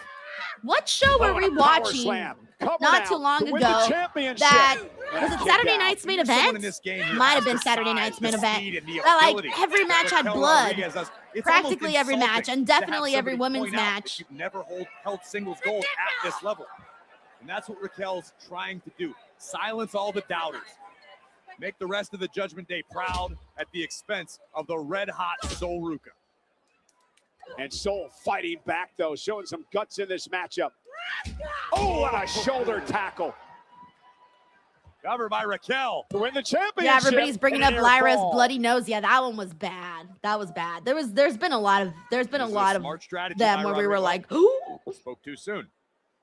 Raquel appeared to be ready to cinch in a submission, and instead disregarded. We also got her Uncle Dunk opponent. here. Says, still don't get why New Day isn't in the tag match. Maybe they want to take a break and spend time with family. Maybe they're just waiting for like the big moment, you know, to reveal them. I don't know. That's just an assumption, to be honest with you. I'm not even that sure. Sol Ruca, who Thank you, showed Uncle up and Dunk. has set the world on fire. This is the same Holy woman, shit! the same We've had Sol like Ruca 3 who beat DiGiorno. Becky Lynch Wait, to what is become that? the What is Intercontinental this? Champion. So to your We've point, had like 3 Raquel has to DiGiorno fight ads through in the this same and match. focus on Sol Ruca in the championship. Oh, I think they're doing it to Wait, sorry guys. I found it funny that they're wiping the blood while we're getting the DiGiorno ad because it's making me think of marinara sauce. And again, this is the strategy. Hey, throw in some pepperonis, some sausage, some cheese, and I'm ready for a fucking DiGiorno. Actually, DiGiorno's my favorite of the. No, actually, I'm lying. DiGiorno's not my favorite of the oven pizzas. I think Baron Pizza is really good too. Baron Pizza. I like Baron Pizza. Or Baron Pizza? I don't know what the fuck it's called. It's the one with the little man with the mustache. And then I like DiGiorno. I do like DiGiorno. A few times to say with a certain degree of confidence. Raquel's certainly got a busted nose right now. Raquel Rodriguez off the middle turnbuckle and collapsing in the corner. And now the official Jessica Dragon Carr Knight says that's again not blood, it's check out the tomato competitor, sauce. the #1 Red contender, Baron. Raquel Oh, I Rodriguez. thought it was just They're Baron. incredibly valuable seconds Anyways, for Red the Baron. champion, I Sol like Ruca, Red to Baron. That one's recover, usually really to good. re-strategize Dragon Knight says in Red any Baron way, is shape, or awesome. form. Yeah, like And when you're oven Raquel right pizzas now are with a hit or busted miss. nose, Some you of may be them, on like, they have a offense, but it's funky incredibly tough to breathe. aftertaste. And you have to be really careful, especially if you're getting one with sausage, because sometimes the sausage is good, and other times you're like, blech, what is Raquel this? didn't see what happened. Now she does. Nice take out of the legs, back elbow to the back of the neck. Basement drop kick by Ruca. So yeah, I do like those. I like some of the organic pizzas too. Again, those ones are kind of scary when you try those because they're hit or miss. Like those organic pizzas, like the healthier ones. And Sol could Sometimes be closing in good, on a sometimes victory very, here. very bad. Body knee, that did cover. Is it enough? Right off the busted nose, and Raquel kicks out again. We got Kevin H says this match is pretty good, but the crowd is and face palm. Yeah, they're done. They don't care anymore. It's over, guys. They lost the crowd a long time ago. Caught the challenger right under it's her over. chin. And you can see the frustration on the champion's face. She was sure this match was over. We also got Dr. Summer Vibes here. It says 29,170 for night 1 and 27,000 for night 2 SummerSlam. Oh shit, night 1's doing better than night 2? Oh wow. Wow. I feel like usually it's the reverse, right? Luka now off the second rope. Went for the crossbody. Thank you, Dr. Summer Vibes. Raquel Rodriguez. We got McTyro here. Says Red Baron pizzas are always my favorite. Let's go. Nice. I like those nights, you know? Very creative use of the ring by the champion. Those nights where you don't got nothing going on, popping a pizza in the oven. Chill. Ruca. Oh, nice. That was good. Love that. Cover for the win. Rodriguez just Did gets y'all the see shoulder that up. clip of fuck, who was it? I think it was Carlito and Alberto Del Rio. Did y'all see that today? But again, Or the yesterday? innovative and inventive offense of Sol Ruca on display. I'm gonna show it to you guys in case you guys haven't seen it. Oh yeah, it was Alberto and Carlito. Well, wondering when this was going You to guys happen. got to see this. Roxanne Perez with I'll the show it to you guys Judgment Day after. Coming down to try to distract Ruca. Thank you, McTaru. Sol took her eyes off the challenger. And now Raquel Rodriguez with a waist lock. Oh, look at this. The women's world champion, Liv Morgan. And Raquel Rodriguez with Oh shit, Raquel might actually get a win. Cover. Wait, this is for the title. Thanks. Oh shit, no, 2 count, 2 count. I was about to say, is Raquel about to win the title? Oh, Io's here. I love Liv's face. She's like a cartoon. The genius in the sky, Io Sky, Morgan's SummerSlam opponent. And Liv cut her off at the pass. Oh, Remember Liv. the last time Io got involved and cost Raquel the title. Ooh, she's fucking up Io right now. Liv That was not kind of gonna let brutal. history repeat itself tonight. And now Liv driven into the ring post. These two battles Saturday for the women's world title at SummerSlam. Raquel Rodriguez. Meanwhile, Sol Ruca from behind trying to take advantage again. Codebreaker takes down Raquel. And now Morgan and Sky on the apron continue to battle it out. Bullet Oh, that looked like it hurt Io My more than God. it fucking hurt Liv. Her fucking knees went right Io into that. punching her knees in agony. I'm but sorry, but that was up on the not a apron again. smart Sol went move for the soul snatcher. on the part of Roxanne Io. Perez. Her Raquel knees, has man, no her interference. knees. Tahana Oh bomb shit, by 1, Raquel. 2, 3. Oh my God, Raquel won. Oh, I know people are going to be happy about this one. A lot of people have been wanting something major to happen for Raquel. Yeah, see, I'm seeing it already in the chat. Everybody's saying, yes, yes, let's fucking go, let's fucking go. Finally, wow, Raquel, Raquel. And you, Raquel wins. Yes, yes, Justice, yes, yes. A lot of people are very happy here. I had a feeling you guys would be happy about this one. Oh, God, why'd they have to replay that? Oh, that was bad. We got more people saying, yes, yes. Roxanne Perez, right place, right time. Tahana bomb from the then challenger. And new Good for her, man. Women's Good for Intercontinental her. Champion. Congratulations, Raquel. Raquel Rodriguez. It took a village. Oh, she's so happy. You can tell she's so happy. Liv and Raquel are like legitimate best friends, and so you can see the happiness for all of them. The brand new Intercontinental Champion. We got more people saying yes, yes, yes, yes. We got Jeroy J says, yeah, hella happy for her. We got Momo Whitty here says so happy for Raquel. Cody for the WWE title. Adrian here says happy for Raquel. People have heard. Yeah, we got I Christian here who respect says, you. where'd you go, Christian? People I have lost heard, you. Oh, I here you love are. you Says, even. that looks like genuine Those two can happiness. be Yep. true, and so is this. I don't like you. Mahalia says, get ready to get ready this for story Zarya. to have the proper ending. It's fair Chewy for me says, to spilled say, enough blood for it. I Yeah, have for to real. beat you at SummerSlam. Sniper You don't here like says me, the pop huh? said it Or all you just BTW. don't That like was the that biggest I'm the reaction of the night, I champion. feel. Yep, We've that been was chasing huge. each other, haven't we? But we're not chasing each other. You got T Miller here who says so anymore. happy for her. That ends She's at improved so much over the SummerSlam. last But year. listen to Yep, you. agreed. You love me, you respect me, but you don't like me?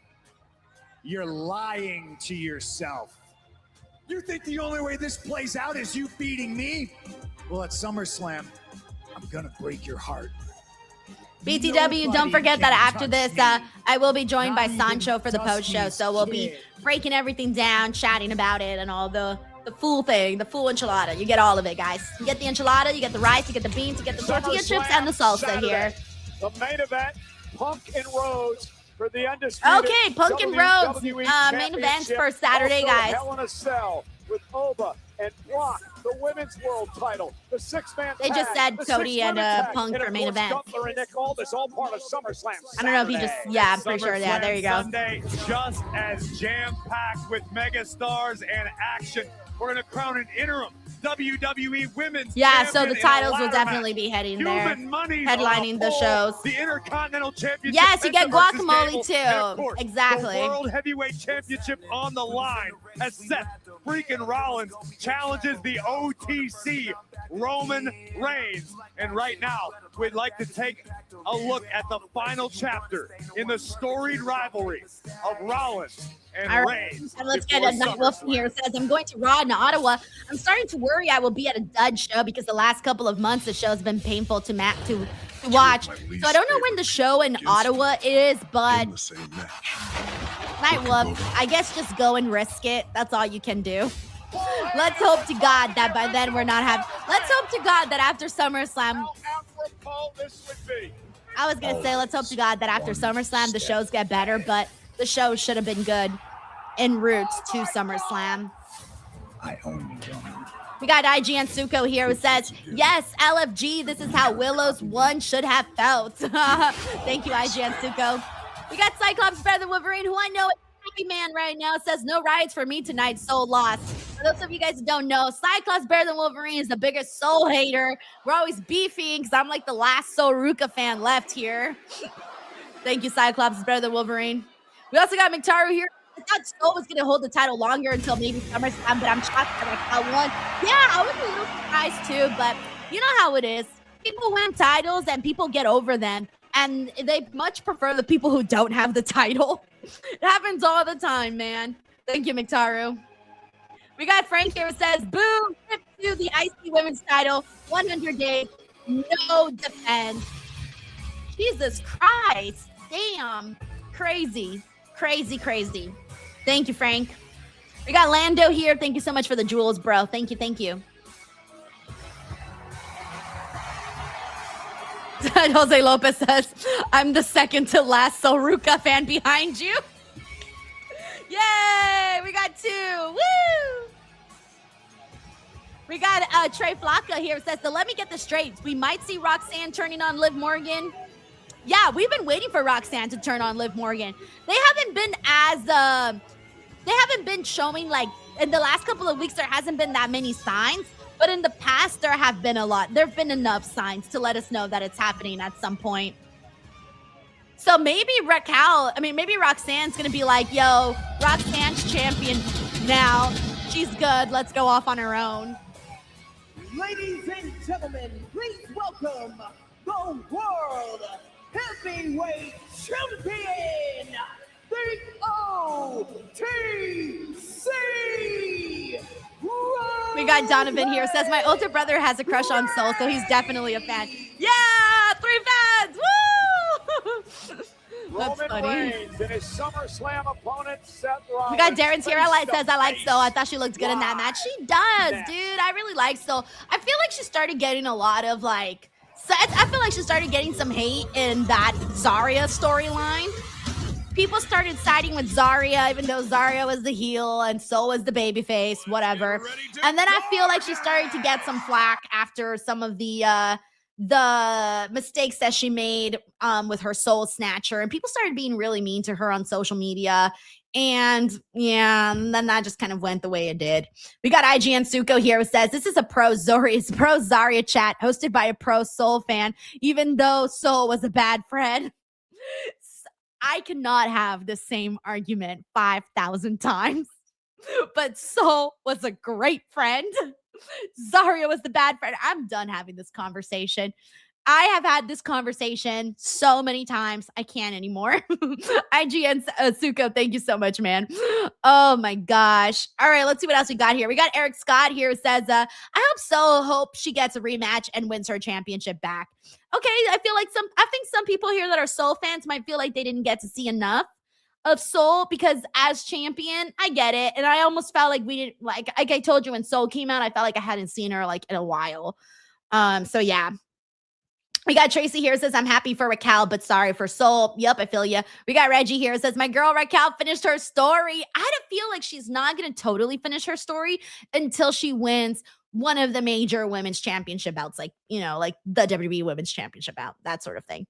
All righty, let's see. Okay. Well, hey, we're on a commercial right now. We got about a minute, everybody. I want to go ahead and do an acknowledgement fest here. So if you're here, if you're new, if this is your first time here or whatever, you just want to be acknowledged on this stream, this is your time to be acknowledged. Throw a chat in, say anything. You can tell me what you had for dinner. You can tell me your favorite color. You can tell me the wrestler you love. Hell, you can tell me the wrestler you're not a fan of. Whatever it is, this is your time to be acknowledged. Let me know where you're from. Whatever it is that you want to share. We always like to shout people out here and, make you feel seen, make you feel acknowledged. All right. Let's see what we got in here. We got James Evan here says he had some mac and cheese. Yo, add some pine nuts in there. It should be good. We got Darren G, the homie up in here, who's always in here supporting and showing some love. We got Tezzy Tez, who never fails to get acknowledged. Let's fucking go, Tezzy. Double T. All right. We got James, who also says his favorite color is blue. Johnny T here says he had some bologna. I actually don't like bologna. I'm more of a turkey girl. All right. We also got Reggie here who says, I hate the current Cody. Oh, shit. Oh, shit. Let's see what else we got. We got Trey Flocka over on Twitch. We also got Up North. What up, Up North? Thank you so much for being here. We got J6 here who says Bret Hart is the GOAT. We got T Miller Photography who says greetings from Medford, New Jersey. Jonathan said he had Filipino food and CM Punk is his favorite wrestler and he's had a busy weekend. We also got Fallen God. We got David E. Banks. We got Jose Lopez. We got Jeroy Joy. We got Ty Dell. We're also back on Raw.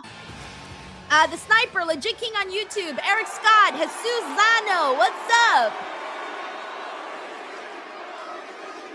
Ooh, my arm hurts. Doc Buck had a late can of brownies. Yo, hey, you're having a good time. We also got El Google Object Thinking 2026. What up, dude? Thank you for being here. We got John Burke says, I hear for SummerSlam, go home, Slumber Slam. I can't get past Slumber Slam. Why do you do this to me? Why do you do this to me? We got Sad here who had Sad Delestre here who had bacon flavored chicken wings. Trying to see how many shout outs I can get before Roman talks. We got BX Dindicate here. It says DWO acknowledge me. I remember when Go Home shows were fire. We also got Ty Dell from Pennsylvania. Yo, what up, bro? Johnny Boy says, longtime viewer, first time chatter. Hell yeah. Thank you, Johnny Boy, for coming out here and supporting. We also got IBN Jones here. It says New Jersey, home of the Italian cheeseburger. Oh, hell yeah. I didn't know that. It's a fun fact. We got JBX here says, is there a city they haven't done WrestleMania where they really should? Oh, I think there's a few, man. I know there's a few people in here that probably live in big cities that have the potential, but haven't had them yet. Shout out to old Petty Dango, T1 Man, Eric Scott here with us here today. Los Angeles! So acknowledgement time is over. Oh, man. This won't sit well. Right when I was like, oh, yeah, he's That's about exactly to talk why now. Rollins We're is going to get a doing whole speech. And then we're on to another. We're on to this. I was actually thinking like, oh, man, we might get something right now. But, I mean, they're just waiting, obviously. It's the face-to-face, so yeah. Sniper here says London 100% needs a Mania. Yeah, we've been waiting for that one for a while. Jeroy J says, damn, I'm hungry now. Jeroy J heard everyone's food selection and was like, yeah, that sounds good. Mac and cheese, Filipino food, bologna. All right, let's see what I'm going with today. I had a pretty good meal today. I did 2 eggs with some chia seeds. And then I had one sourdough bread with avocado, cherry tomatoes, and cucumber. And I think that was it. Yeah, that was it. It was a nice little 490 calorie dinner that I had today. So after Raw, I'm probably going to stuff myself with like some almonds or something. I don't know.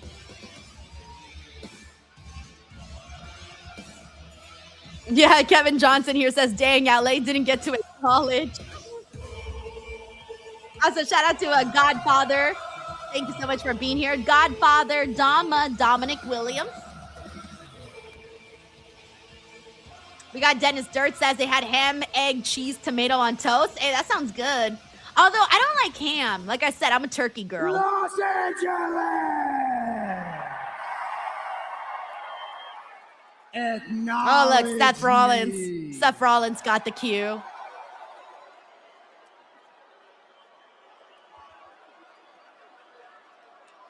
Cyclops says people sided with Zarya because Zarya was right. I can't have this argument anymore. I'm breaking down. I'm withering down. Thank you, Cyclops. Better than Wolverine. Jane Gwynn says, I was so scared that Liv would cost Raquel again. That would have been messed up, man. Thank you, Jane. That's how you ruin a great thing. This has to save the show, guys. This is it. LA knows the deal.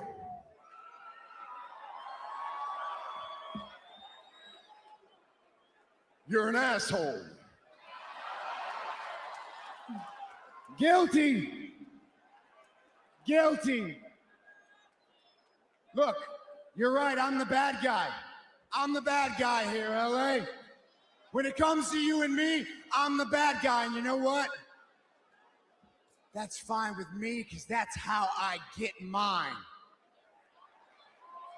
Damn, that's how he gets off. Damn, Seth. Some of us get everything handed to them on a silver platter. Some of us start on third base. Not me. People like me, we gotta grind. We gotta hustle. We gotta survive to get ours.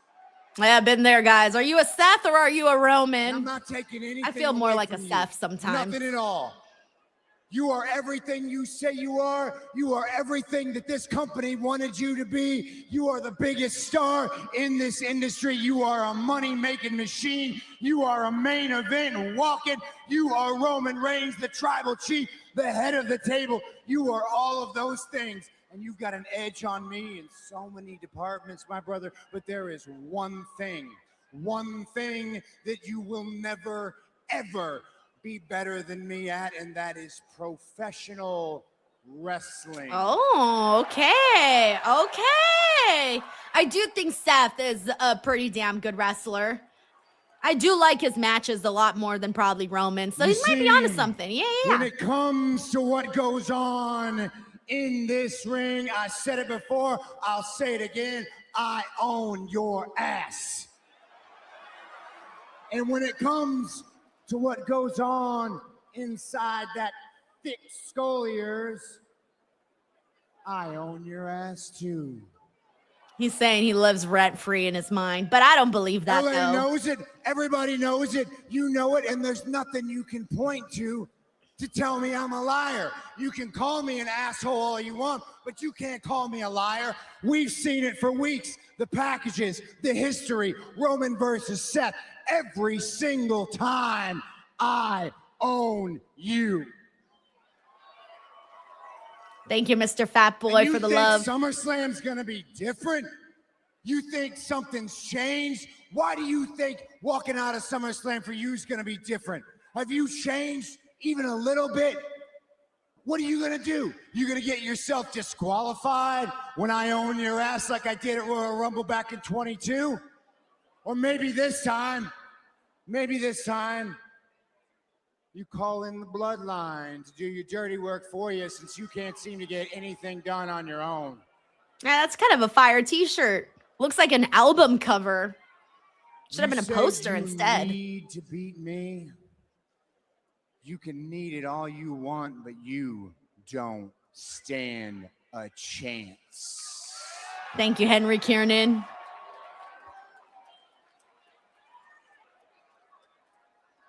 You just don't get it, do you? You just don't understand. I'm the only real superstar. Oh, no. I'm the only true champion around here. Oh. And when I Hope said CM it, Punk I meant said it. that. I need to beat you. I need my family to see me beat you. Everyone. Roman's got like 20 everybody kids. needs me to beat you. It's not just this company. The whole industry needs me to beat you. Sure.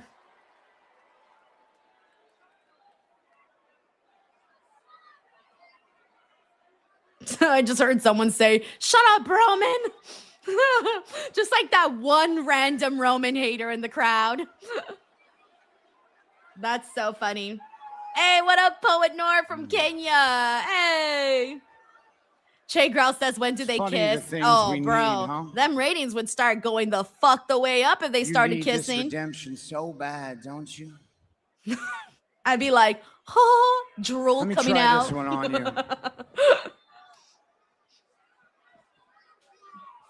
When I suckered you into this match back there a month ago, you said something that stuck with me. You said you needed your family to be there to see it. And it took me back down memory lane all the way to WrestleMania 31 when I cashed in on your ass and sent your whole family home in tears. Oh, I remember that. I mean, I remember like the obviously not just the moment, but the way that the family reacted. Like they were not happy Let me that tell day. you this. I hope I remember that. your family is there. There was some drama Sunday. after that. I remember that. Yeah, the drama. Because I would love nothing more than to watch them cry again.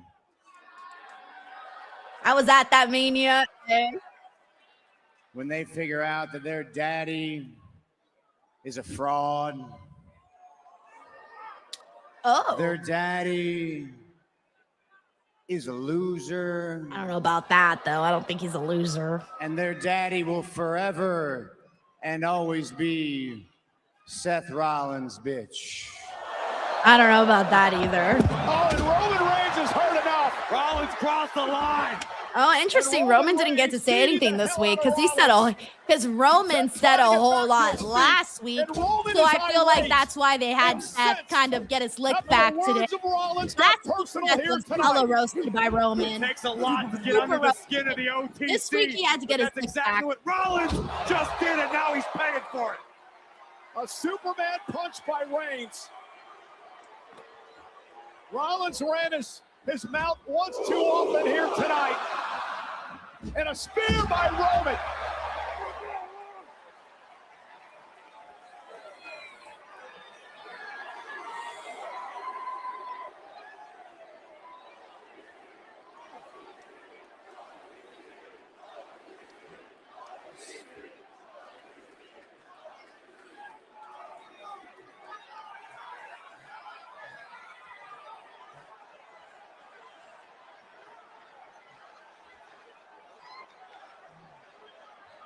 Not quite sure what.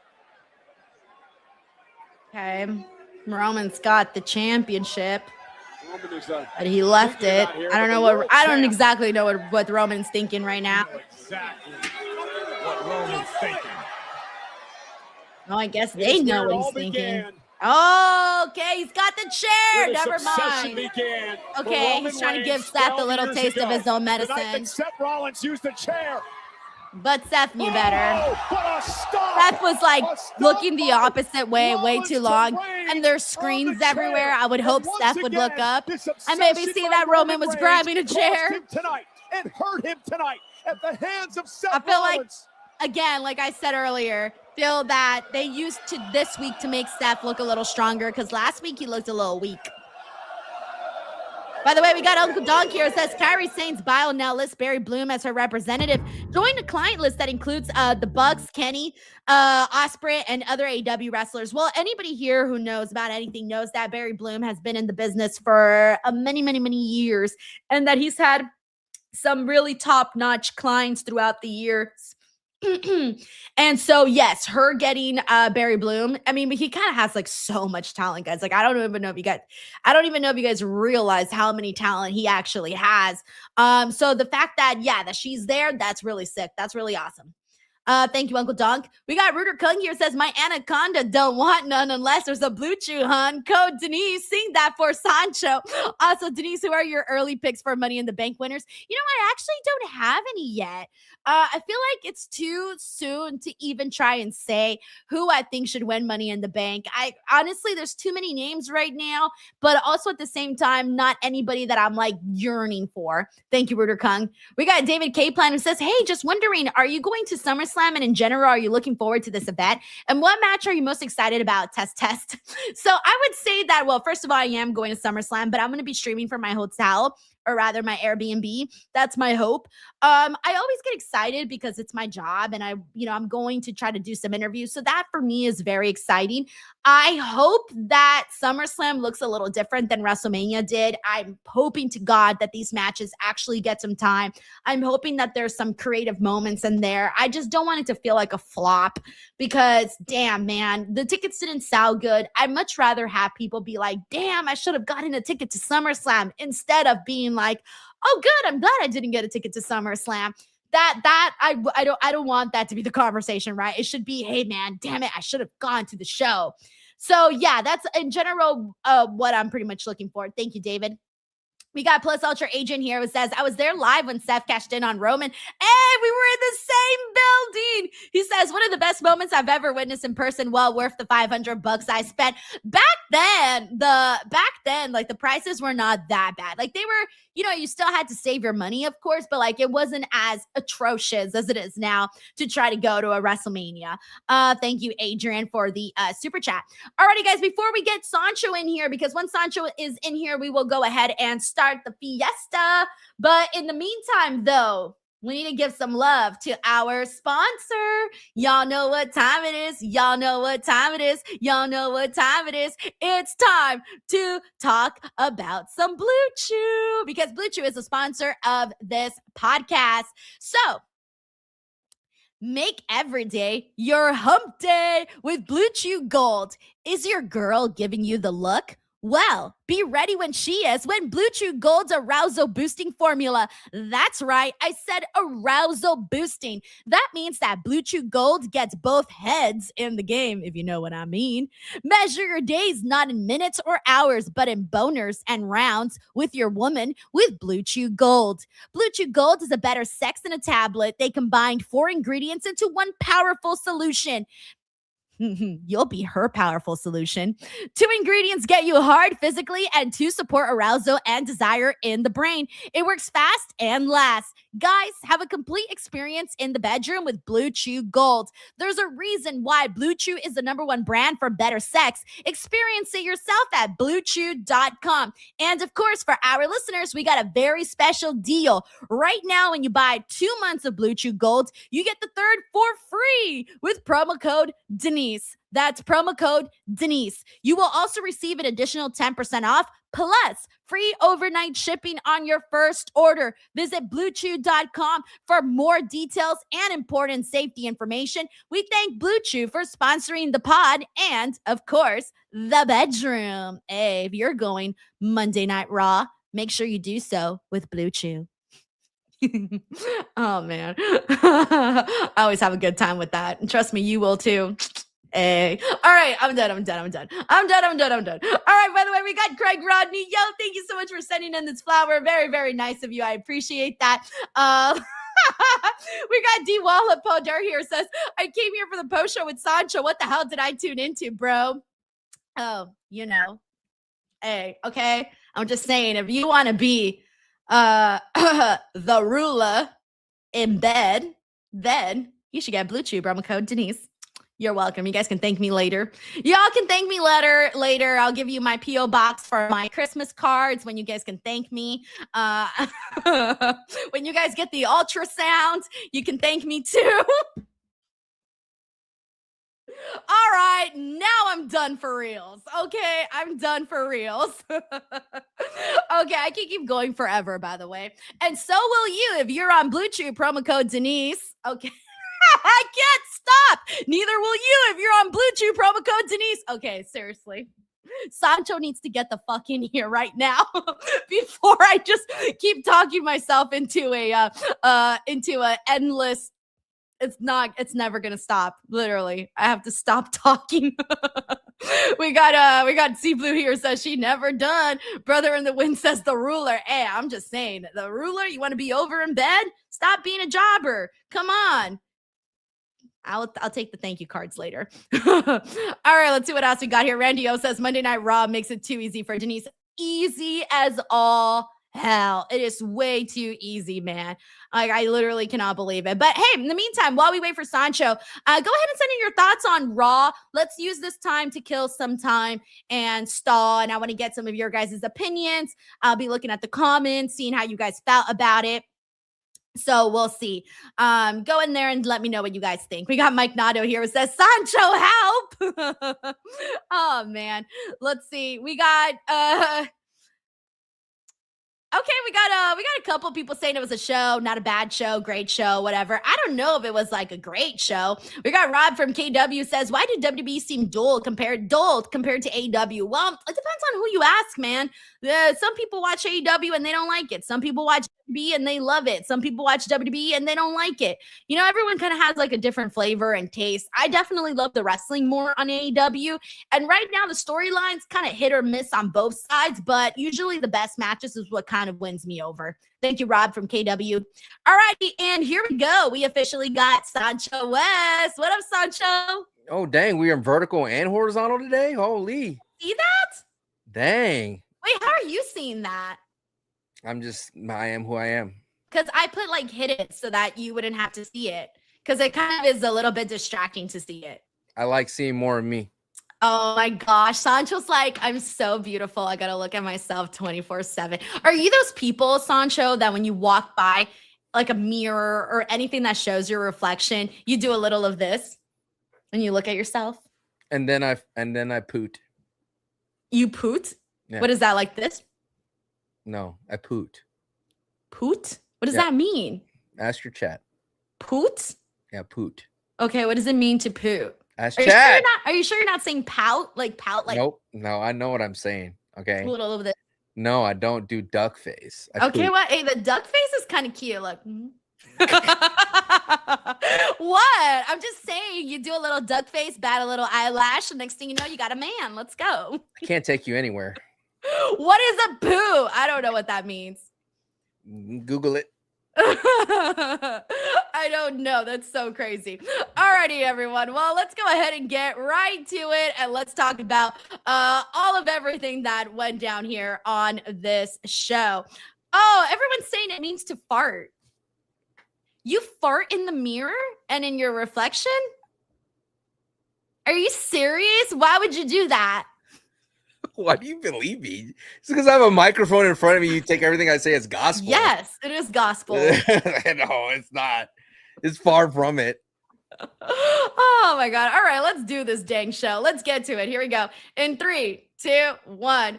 What is up, everybody? Welcome to the WWE RAW post show. It's your girl, Denise Salcedo. I am joined by Sancho West. Sancho, how are you? We had the Raw Go Home show for SummerSlam. How are you feeling about it? Was it a go home show? Was it? No, someone made a joke that it was a stay home show. Dang. It was, there was a lot of vignettes and video packages with some wrestling today. Yes. It's unfortunate because just last week, we were sitting here talking about what we considered one of the weakest episodes of Raw. And I remember thinking and saying, oh yeah, don't worry. Next week is going to be good though. Because one, the show is the go-home show for SummerSlam. It's Raw's last final Raw before SummerSlam. They have a lot of really good stuff on it. They have the Brock Lesnar, Oba Femi weigh in. They have Roman and Seth. And I thought to myself, oh, and they're going to be in Los Angeles. They tend to go all out. You know, you got Netflix execs there and a bunch of celebrities. They're going to want to show off. It's going to be awesome. And I feel like everything I said was wrong. Yeah. It just didn't have those high moments where you felt like you needed to see SummerSlam tomorrow.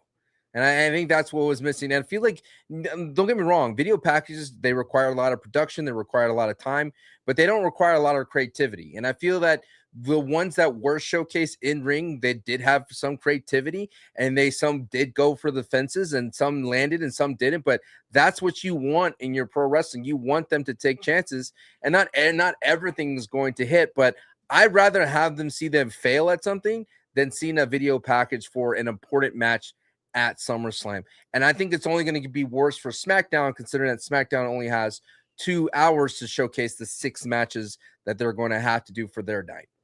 All right, well, I want to kick things off with Brock and Oba Femi because for the most part, I feel that from the beginning of this feud all the way up until, God, probably maybe Clash in Italy is when I thought everything was going pretty good. And it was going pretty great all the way up until WrestleMania. After WrestleMania, I thought, okay, I guess it's fine, whatever, we're continuing on. But from there, I don't know, man. I don't feel like they've really... I feel like they've kind of lost the execution of this. They were doing so good, 10 out of 10, no notes on this feud. But lately, I don't know what's been going on. There's been a couple of times where we're watching Brock and Oba, and I'm thinking to myself, what is this promo? Why are they doing this? Why are they making Oba look weak? And today, we're supposed to get this weigh-in. The way that I imagined this was I truly imagined both of them staring at each other very, very closely with the visual of the Hell in the Cell, talking their shit, getting right into each other's face. I thought we would have to see these policemen and Triple H and Adam Pearce and everybody try to get in between them, break apart, pull apart, something. But we didn't get any of that. And instead, we got what we got, which was a lot of talking from Paul Heyman on the outside with messed up microphones as Brock Lesnar walked all around, closed him in the cage, and no one did anything. And Oba was just in there kind of looking a little silly, twiddling his thumbs because he couldn't do anything. He got outsmarted. But I think I know what you're saying is like the idea of a weigh-in is supposed to have that big fight feel, the sports atmosphere, and it's supposed to have those press conference feels that the WWE likes to do in big PLEs right before the PLE, and we didn't get any of that. Instead, we got more pro wrestling, which it should be fun, and it should be something that we would want more, less sports and more of that sports entertainment. But I think what our expectations kind of like, for me, I was like, I'm expecting Oba to break out of the Hell in the Cell, make Brock run away, because that's what Oba's been saying this entire time. And instead, that doesn't happen. And then on the flip side, we just get Oba beating up defenseless people again. And he almost one got pancaked almost when he was just kind of sandbagged him. So At the end of the day, for me, when you look at the entire thing from Brock and Oba, nothing can beat WrestleMania. That's like the hardest thing to overcome. If I had a neuralizer and I could forget that beautiful moment of the unexpected win from Oba, Brock unexpectedly retiring, and the tears from both Paul and Brock Lesnar, and the reverence from that crowd. If I could erase that, then I would be 100% all in. But right now, what's selling me on SummerSlam is just the spectacle of the Hell in a Cell and what kind of chaos and carnage can Oba and Brock bring. But I don't know if that could beat the purity of WrestleMania for me. Yeah, man. I feel like we didn't actually lead that fake retirement moment. We didn't need that. We could have still had everything that happened afterwards still happen even without that. And it would have been so much better if like Hell in a Cell. Hey, what if he does it again? If he does it again, are we going to care? Like, are we truly going to believe it this time? That's going to be the hard thing. It kind of reminds me when Seth Rollins fainted his injury. Now when Rollins is hurt again, are we going to believe it? But I do believe that the WWE did not know exactly what was going to happen after Mania. And I think Brock kind of went in there and he said, I'm just going to retire and see what you do. Like, what are you going to do? If I retire, how are you going to bring me back? What's my number going to be to do this match for Oba Femi? Not only this match, but the 2 other matches combined with SummerSlam and like you mentioned in Italy. So I don't know. It just feels like to me, like it doesn't. When Oba was talking about Mania, it felt like he said, this is destiny. This is going to be my opportunity. You can't run from it. And then now it's just like Brock is just toying with Oba. And then Brock Lesnar's calling him, Paul Heyman's calling him obsessive, calling him dumb. I think what did he call him today? I felt like it was a strange thing to say. A bastard. So it's just like, I know at the end of the day, Oba's going to win. But is it going to be worth giving up your championship opportunity that you I mean, we're way past that now at this point. But look, the way they can get me back here and make me feel like all's well that ends well is if we get ourselves a nice full-length match, because this is truly what I want. I really want a full-length match. I don't want anything less than 25 minutes. All right. Anything less than that, I'm going to feel a little cheated, a little robbed.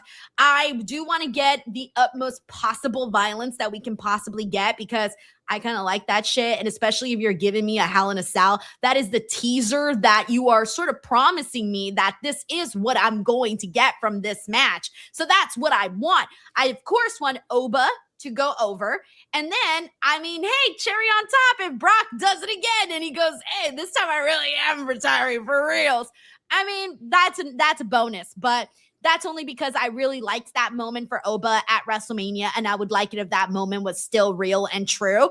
But I don't know, man. I fear that I fear two things. One, I fear Brock winning. And I fear them trying to do some crazy, silly ending just to either A, keep this shit going, which it shouldn't. This should be the end. And I know we get excited about Brock and Oba, but this should definitely be the end. And I don't want anything stupid to happen. And I gotta say it, man, because right now there are some questionable things that are happening on the show that I'm just wondering to myself, why? Why exactly? Why? Like literally.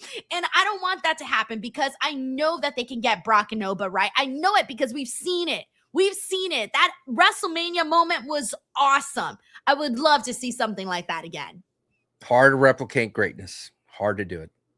That is definitely true. So there you go. That was the opening of the show. And right after that, Sancho, I started to worry about the rest of the show. That is when I started to worry about, because I have this belief, okay? And so far, it's proven time and time again to kind of be true. But whatever happens at the opening of any show truly sets the tone of the night. And usually whenever the opening segment is ass, sometimes the rest of the show, most of the times, is ass too. If the opening segment is great, the rest of the show is great. And I'm telling you, I've said this like a zillion times, and it always happens like that. And I feared, because I thought to myself, oh no, that opening segment wasn't good. We cannot have the rest of the show not be a hit, because this is the show. Like, this is the one to sell tickets to. Is it because it's like all the creativity is put in that opening like segment? Like all the power and all the pomp and circumstance, everything leads on that opening segment to hit. So the rest of it could be like seen. Because like if you would say, man, you should have checked out what happened to Brock and Oba. Oh, I'm watching Raw tonight. And then you pop on Raw, and then like it just follows up and boom, boom. There was some great nuggets, some gems in this Monday Night Raw. I'm not throwing everything out. No. Not throwing everything out. I thought there was some great matches. There was some great wrestling in there. I know that probably the most controversial thing was not even the Oba Brock, but a lot of people jumping ship on Danhausen and Joe Hendry concert with JD and Dom. Look, I wrote that moment. I was like, at least that served the purpose of that match. Like we got a proper go home segment for the match at SummerSlam for me to say, ooh, I want to see Dom and JD get their comeuppance because they ruined this absurd, fantastical concert from Joe Hendry and Danhausen that I'm like looking around especially onto the timeline on X. I'm like, what did you guys expect? Like, it's Joe Hendry and Danhausen putting on a concert with the Minihausens and then the Clippers dancers. And I'm like, what were you expecting? And then I, for one, was like, this is awesome that JD and Dom got Ryan Garcia, a welterweight champion, to come in as celebrity, which heels would do because celebrities are hated on, to ruin the party with a crazy guitar shot and a beatdown on Danhausen, Joe Hendry, and all the Minihausens. It's like, oh, what am I wrong here? And there are people saying it's like the worst company ever. It's like, it feels like it's so interesting when one company has when both companies have PLEs the same week almost. Is like all of a sudden, like everything's in like more scrutinized, more criticized. Everyone's watching everything with a magnifying eye. I'm like, hey, what are we doing? It's pro wrestling. We're always watching with a magnifying glass. That's the way it be, man. But here's the thing. It's funny because I sometimes feel a little bit biased sometimes when it comes to Danhausen segments, and I feel like I am much more understanding. You know what I'm saying? Like I could work with what they give me, right? Yeah, I'm flexible. Like I'll take it, whatever you give me. Ha ha, I'll have a laugh with Danhausen and stuff like that. And I think that's because I really truly want the character to succeed and to go well. So sometimes I feel like I watch this a little bit with maybe some blinders on. But I started to realize that this was not hitting primarily when they were doing the whole like clapping bit. And there were maybe like 3 people that you can visibly see in the audience that were actually following along and clapping. Meanwhile, everybody else was sitting on their hands. And I thought to myself, ooh, this was a tough crowd to do this in. We talk about this quite often. Denise, but it's Los Angeles. You think we're going to Exactly. do anything that's not cool? No one's going to do anything not cool in Los Angeles. They all love Roman, though. Woo, that place love Roman because Roman's cool in LA. LA likes the really big stars. Oh, they do. Oh, they do. love your Stone Colds, your yeah. Rocks, your Romans, your Cenas. Your Brock Lesnar's. Those are the people they're going to get up for. Mhm. Everybody else and everything else, you're going to have to work for it. Now, here's the thing. Danhausen's getting up there, right? He's a very popular guy. But the thing is, I think that the concert just started. Like from what we saw in the commercials, like it went from commercial to just bam, we're in the ring and this is starting. There's no rhyme, who, what, when, what, none of that. It's getting started. And I think that part too, I think that a lot of these concerts only really work when you're talking mad shit about the person that you're going to be in a fight with or whatever. And this was like a cute little, I believe you are cursed, whatever it is that they were singing. I believe that you are cursed. And it was cute, but it wasn't like funny though. It was just cute. And I think that's why it didn't really work. I love the dancers. They were great. The little I believe you are cursed was again, very, very adorable. But is that what people want? Do you want adorable? It's that I don't know. It's absurdity. It gets more absurd. It builds on the absurdity. Concert, the organ, he's not even playing the organ. Keeps going higher and higher. The mini Housens, the Clipper dancers, it keeps getting bigger and bigger. And then Ryan Garcia's out there doing the conga line. It gets more absurd. And then the heels come in and cut everything out. And then a great frog splash from Dom. I'm just saying, like, that first segment, that segment on Raw was like, all right, finally, something that's going to build for SummerSlam. And it makes me want to see what happens in SummerSlam in the match. Yeah. I mean, it was what it was. Take it or leave it. It's a catchy little cute song. We'll probably remember it. We got Jacob Tatum here says, how much better was this Monday Night Raw compared to last week? Thank you for doing the watch along and post show and not going to the show. # appreciation. Yeah, so I could have gone to the show, but I decided not to, Sancho. I need to be here. Traffic's bad. Well, I mean, so I map quested and it was 29 minutes. Map quested? I mean, not map quested. Google Map quested? Sorry, my brain was thinking in the past. Did you My print it brain out? was thinking in 1997. Did you staple it and print it out? I'm sorry, okay? All right. I meant waste all Google Maps did or whatever. I actually don't really even use Google Maps, to be honest. I'm waste more all of a your- Waze girl, but whatever. Anyways, it was 29 minutes, okay? A whole 29 minutes of my life to have to go drive over there. That's Yeah, not but that bad. leaving there would have been bad. Leaving there would have Yeah, you know what? It depends on where you park. If you know where to park, it's not as horrendous as long as there's not multiple events going on.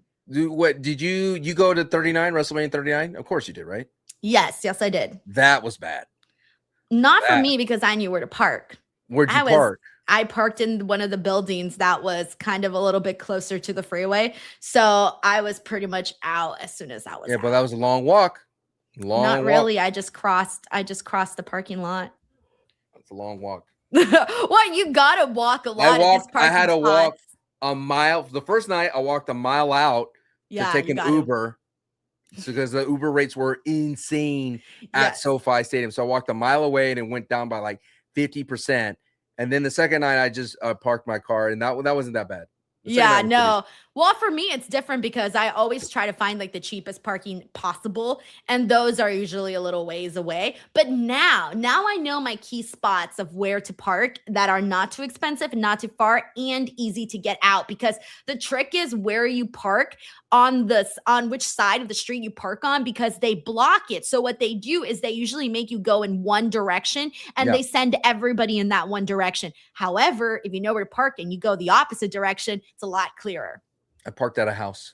You know, They do that. Yeah, people make money like that out here. It's like, hey, park in my house for $20, much cheaper than parking at the venue. It's a whole thing. It's a whole There's thing. a system out. Guys, like, I don't know if people really get this, but it's Kia Forum, it's the Forum, it's Intuit Dome, and freaking SoFi Stadium, all in the same exact street. So it gets freaking crazy out there. Anyways, thank you, Jacob. He also says the opening segment with Brock and Oba was disappointing in my opinion, because I wanted some form of physical altercation and did not get it whatsoever. No, it left a lot more to be desired. It's a lot of pomps and circumstance with the production of actually having the Hell in a Cell and having Triple H out there, and he did nothing. No, I was expecting him to at least get people hyped up, because people get hyped up when they see Triple H. They're like, Triple H. Right. I was expecting like hey, it's time to play the game or something. Welcome to this era. I don't know. Something cool along those lines. Right? That's what I was expecting. We didn't get anything. You don't like my Triple H impression? Hey, I have a very high-pitched voice, okay? This is the deepest I can get it. Oh, time to play the game. Oh. Hold on. It's time to play the game. You're gonna blow out your voice. Quit. That's definitely like the deepest that I can get it. Okay. All right. I'm sorry. Thank you, Jacob.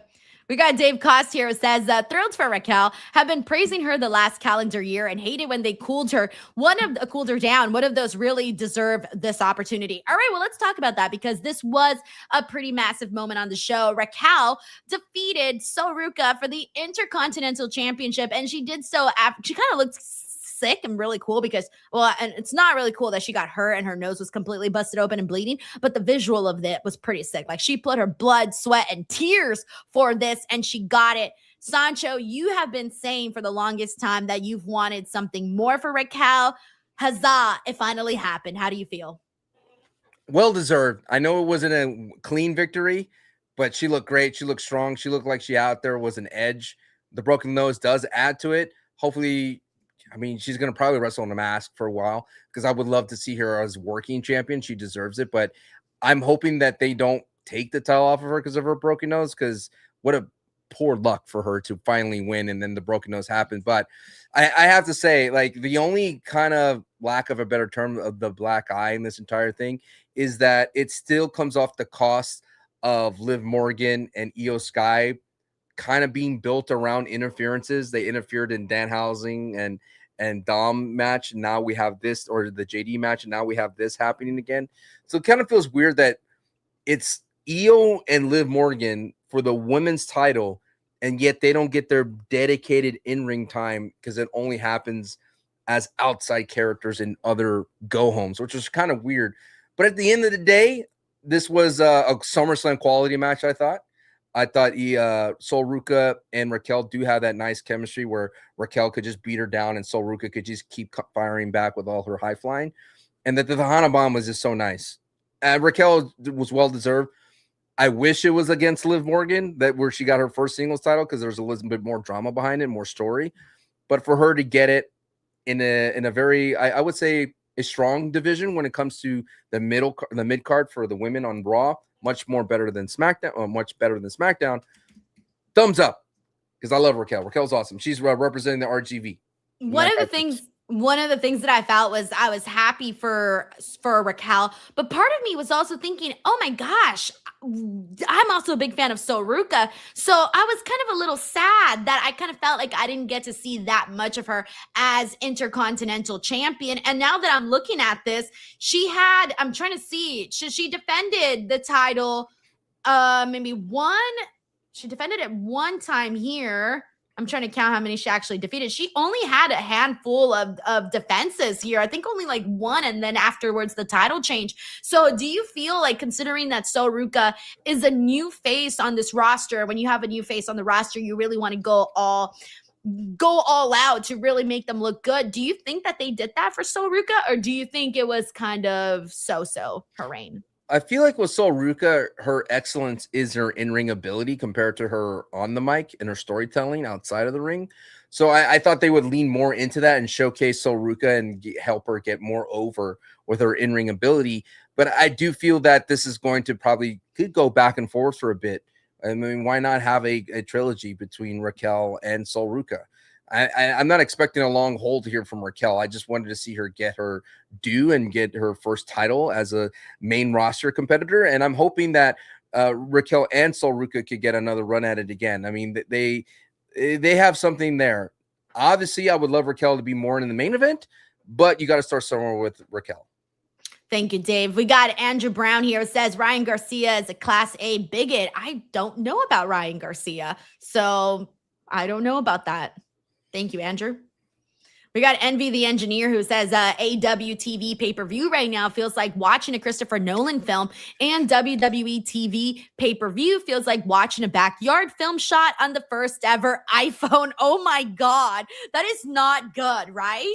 Let me tell you this, brother. Monsters and Minions, or Minions and Monsters, has a place in your movie watching cinema, all right? That movie was great. Is it as great and prestigious as the Oscar award-winning potential winning of The Odyssey? No, but I had a damn good time watching Minions and Monsters with my kids, okay?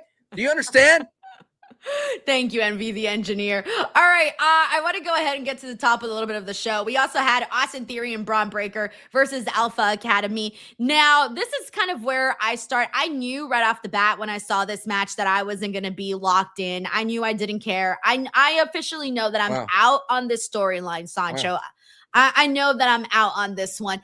And it kind of felt like the whole Intuit Dome was out on this one. Braun Breaker deserves better. Did you watch Unreal? No. The reason why I don't like Unreal is because they try to change the truth that I've seen with my own eyes.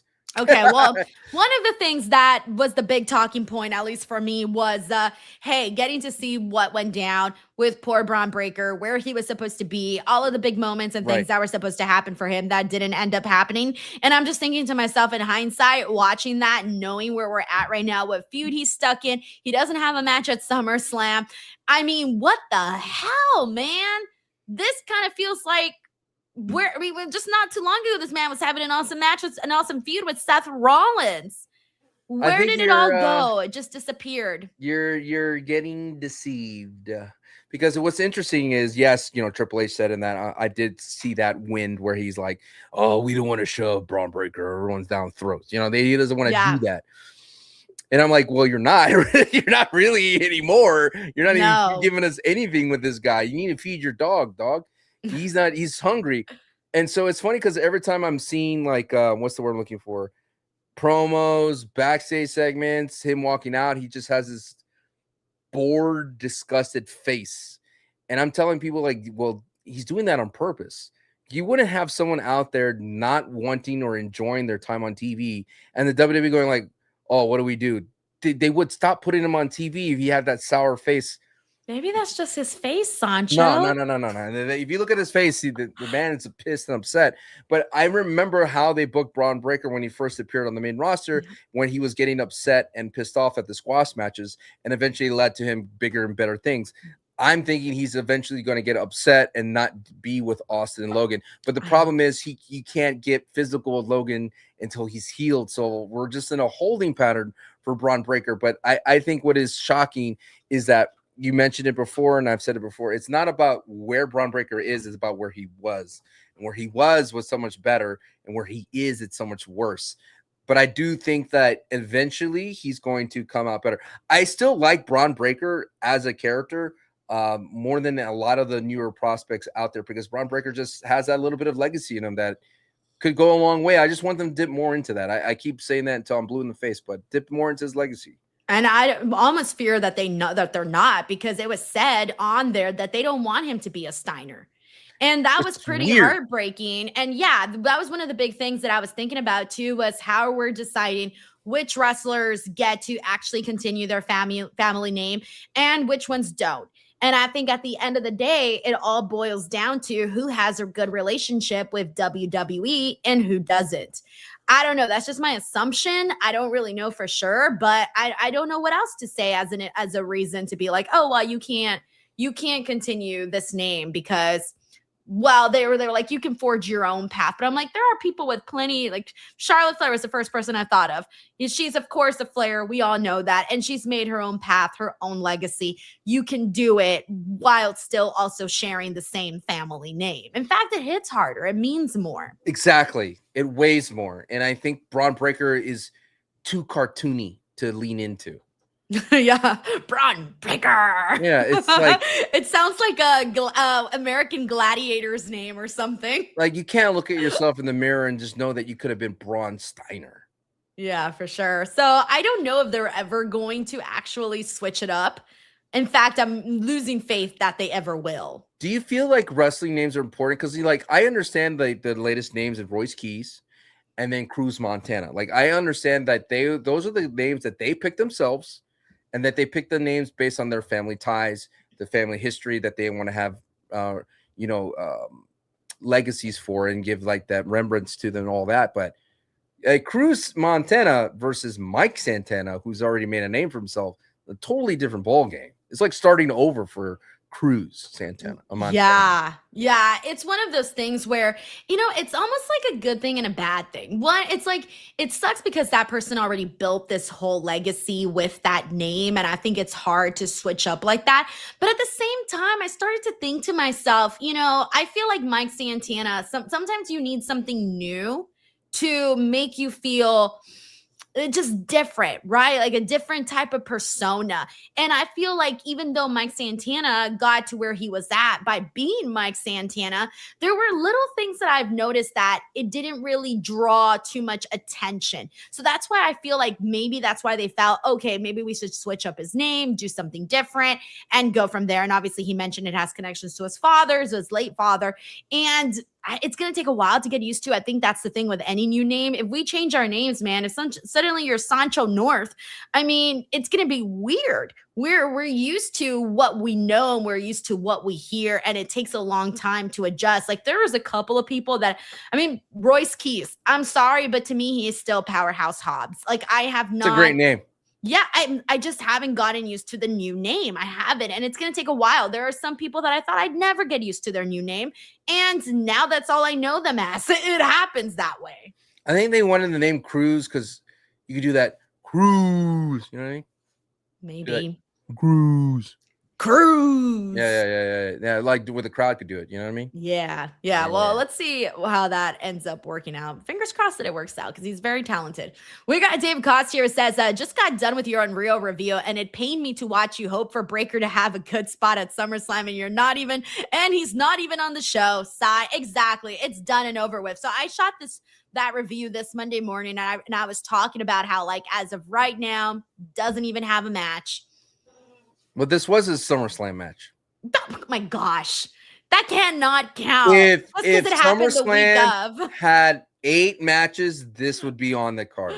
Oh my god, but I can't co-sign on that, Sancho. It's like it's every match to that me. happened today could have been at a SummerSlam.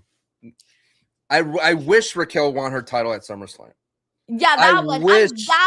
But I don't think Austin Theory, Braun Breaker, and Alpha Academy is a SummerSlam match at all. I wish Austin Theory beat down Otis and cracked him in the head at SummerSlam. Look, I was having this argument with Santi.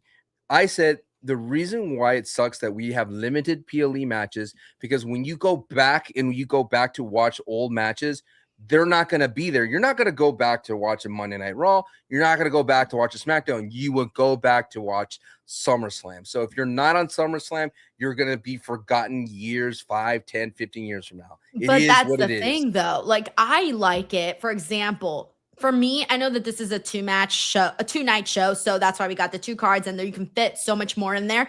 But I personally still enjoy the one night X amount of matches, and the only matches that you see on here because we've been building on TV for weeks. I like the idea of earning your spot on the show. I like the idea of every match being on the card for a very particular reason. It's like picking your track list, right? You're a singer, you made an album, and you got to cut some songs, and you only put the very best on the track list, and you're like, you know what? These are my 12 songs. These are the ones I'm sticking to. They deserve to be on here. It's cohesive and it makes sense. That is ideally the kind of card that I like, but it's very rare now that we get those types of cards and that we get those types of builds. So you don't like Austin Theory. I get it. Oh my gosh. I'm sorry. Oh, and I do got one more thing to say, Sancho. Don't do it. Don't do it. What, you want me to say it? What do you think I'm going to say? Can you predict what I'm going to say? Go ahead. No, I'm curious. Why are you like squid? Like, why do you think you know what I'm going to say? You are the #1 hater of this person. Just go ahead and do it. No, I'm not going to hate on LA Knight. It has nothing to do with LA Knight. You can Right, go smile. ahead. You can breathe. All right, In better. fact, I actually think you might agree with my next statement. Okay. But if you are going to do this like romantic love sexy angle, Austin Theory and Maxine Dupree got to work on the sexual. I'm just going to say it. The sexual tension is not there. It is not there at all. So it's making me really, really, I cannot believe that they're legitimately a couple on You TV. watched way too much Love Island for your wrestling. No, I do not watch any Love Island whatsoever. In Way fact, too I do not watch reality You TV watch shows way that are much romance. below deck. I don't even know what below deck is. Below deck. Sancho, I don't watch Love Island, 90 Day Fiance, Below Deck. Why do you know all the names? Why do you know all the names then? Because they're always trending on Twitter. You know all the names? And people are always asking me if I watch these shows. I don't You watch you these know all shows. the names. Okay? You know all the names. What do you want some grown man to take a drill to another man's face? No, but you know what I do watch, Sancho? I do watch a lot of romantic dramas, romantic comedies. I eat up my Bridgerton, you name it, okay? I watch all of that. So I do watch a lot of love programming, and I read a lot of books about love, okay? And romance and sex and fire and tension and all of that. I do Blue Chew reads, you name it, okay? You want that from Austin Theory? No, I'm just saying if you're doing a character like this, I need to feel like there's some sexual tension going on. It's not, they feel like brother and sister right now. And I'm like, ugh, this is weird. Or maybe not like brother and sister. That's a little weird. But you know what I'm saying? Like they got no sexual tension. There's nothing there. Nada. Nothing. Sancho, if right now they were like, Denise and Sancho, go be a romantic couple, we would be Austin Theory and Maxine all fucking awkward about it. I am an actor.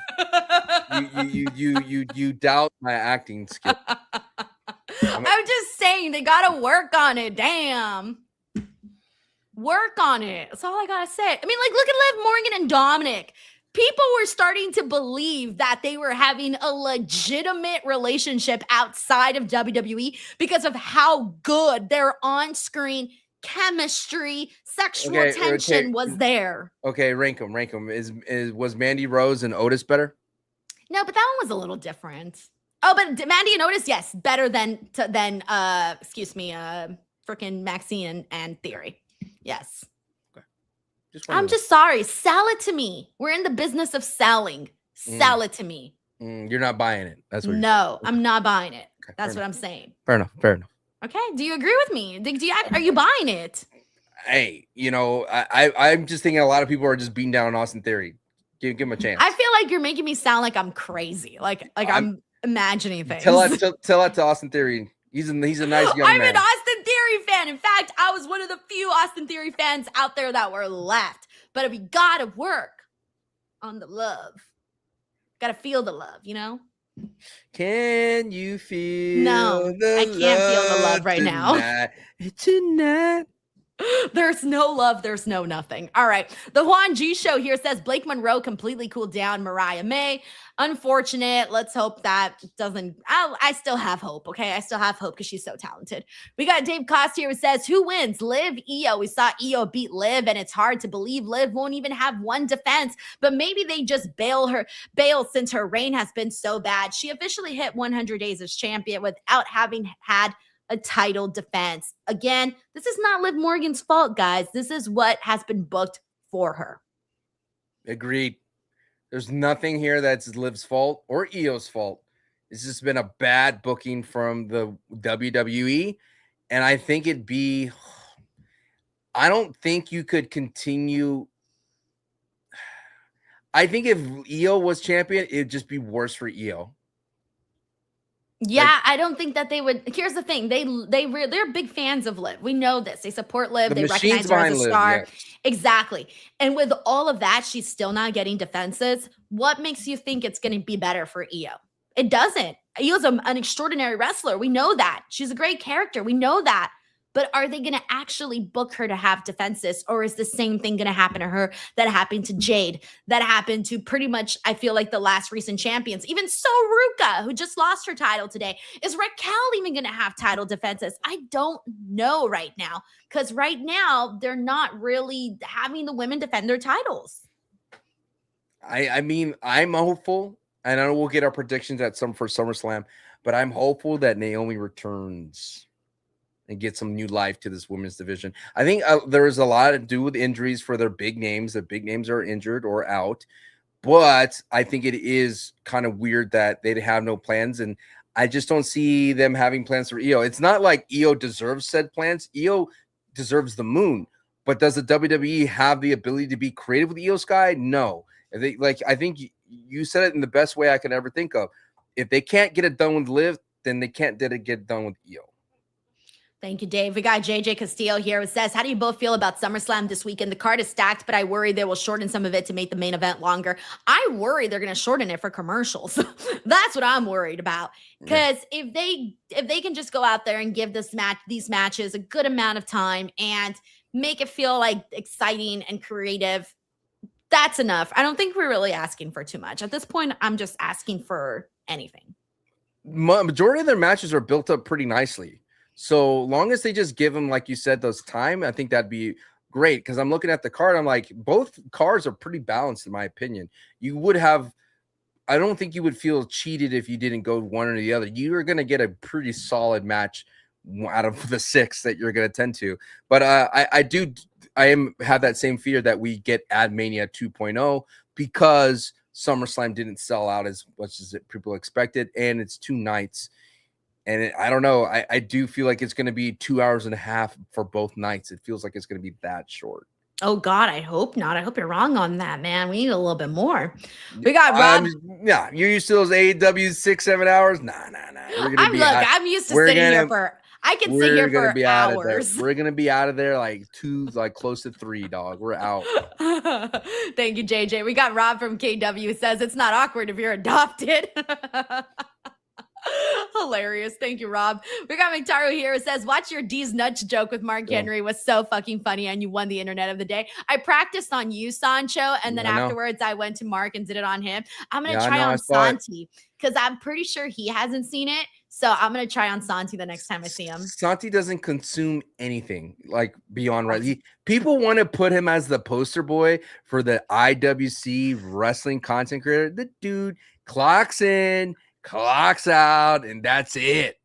Which is why I'm going to get him with a D's nuts joke. It's going to be great. I can't wait. Y'all better not tell him. Don't snitch, okay? Yeah, he gets his little minions, his little assistants to post for him. I don't even know if I'm talking to him. I'm sending him DMs of IG, funny little memes. And I don't know if it's him or his assistant. I don't know. That's true. Now that I think about it, I don't know either. I'm going to ask very specific questions next time. I'm just going to DM Santi really specific stuff. Yeah, code. Thank you, Mictaro. We got Dave Cost here who says, Denise, what can you share with us regarding the change from Pro Wrestling Nation to WWE Radio? If you can't really say much, then we understand. I would say that it's hard to answer that question because I feel like, well, for one, I know that everybody's wondering the big question, are they going to talk about AEW? And from my understanding, we're only talking WWE now and Busted Open. And then, and TNA, because I cover TNA on Thursdays. And I did ask because I was like, yo, that's my show. So do I still, what am I doing Thursday nights? What's happening? And honestly, that's really it. Everything else that I've been told has been told to the public too about, the things that they're going to have on the show, what podcasts are going to be airing, things like that. That's honestly all I've been told. And you guys already know that information. So that's really it, Dave. I don't really got anything else to really add to that. Thank you, Dave. We also got Eddie King Reacts. Thank you for the jewels. I appreciate that. So, hey, Sancho, you won't believe it. You want to know who one of my favorite people on today's show was? and one of my favorite segments. You're not going to believe it because it's the match that I'm least looking forward to on SummerSlam. Yet I thought they had one of the strongest segments of the night. Bloodline, Usos, Royce Keys, LA Knight, Solo Sikoa. I can't believe it. Can I say this today? I think Solo Sikoa was the MVP of Raw today. Never thought those words would come out of my mouth, but him calling out the Usos, doing their yeet thing, running it back, is him saying it's boring, da-da-da-da-da. He was basically spewing everything that the IWC is spewing left and right on Reddit and Twitter and things of that nature. And I thought, you know what, Solo? Bravo. And then I was laughing so hard when he said that they can kiss his ass because not very many people say kiss my ass anymore. He said it to Roman. That's the big thing. He told Roman. Oh, I thought he just said it in general. Nah, he said Roman. I think what makes Solo Sikoa, Solo Dolo Sikoa so fun is that they let him finally be unleashed. Before you would get one little soloism. Soloism. You know what I mean? Like one little gesture, one little face, one little mocking. But he feels more like another Bloodline member, the High Chief, The Rock. Like he feels like The Rock right now. And he feels like he's tapping into that every single time. Him mocking other people, him just doing like he feels free. And I'm happy for Solo. Now, would they let him keep this going forward? I hope so. Win or loss, this is the Solo this is prime Solo in my opinion. Like we're getting closer and closer for like the Solo that we kind of got hints of that. And I'm hoping that they lean more into that. I don't want if Solo does fall into the Bloodline, let him be this Solo and let him be a Bloodline member, not Solo the enforcer who can't speak and can't do anything because that would be a crime. I think the part you said that really hit with me was you said he feels free. And he does. He feels more like himself. He feels light as a feather. He's like, I'm just going to go out there and talk my shit. And then he does a little of that. And he does like these kind of faces, you know. The best. I like babyface Solo Sikoa. And I like the way he says things. And I think he's funny. And I think he works better as a funny Solo Sikoa than what they were having him do early on, which was be a wannabe Roman Reigns. Like that was what made me dislike Solo Sikoa. When they had him try to be a mini Roman Reigns, I thought, oof, I'm out on this. Ugh, I did not like this. Now that he's being himself and himself is a funny dude, that I like. That is funny. It feels natural to who he is. Well, that's what I try to tell people when they judge wrestlers. It's like, don't judge them for who they are, but what are their jobs? What are their responsibilities? And if they're not doing well in that responsibility, then you could just move them to another responsibility. So like sometimes when CM Punk is the uber vanilla babyface face of the company, it doesn't ring as good as we want CM Punk to be. But when Cody does it, it's like, okay, Cody kind of slots a little bit more naturally as this vanilla corporate babyface that is the face of the company. Same thing with Solo Sikoa. Solo Sikoa is still trying to find his way. He is a decent, fine heel faction leader. Like he does just fine. When Lyra Valkyria was a uber babyface vanilla mid-carter out there to be like, I'm just here, this is my dream to be a WWE champion, yada yada, it doesn't hit as well because she doesn't have that much depth to her. But this kooky, crazy heel disturbed Lyra Valkyria, there's something more interesting because her responsibility is less about I'm going to be a champion. Now it's like I'm out for vengeance. So it is interesting to see where these characters fit. And the same thing with Jacob Fatu. We love Jacob Fatu when he's trying to like destroy everything and be a chaotic leader, right? Be a chaotic force. But when he's like, I'm out here, right hand man, I'm the dog of the tribal chief, you don't like it. They neutered him. I was rooting for Solo Sikoa today instead of Jacob Fatu. Think about that. You finally see what's right. Now? Solo Sikoa is the truth.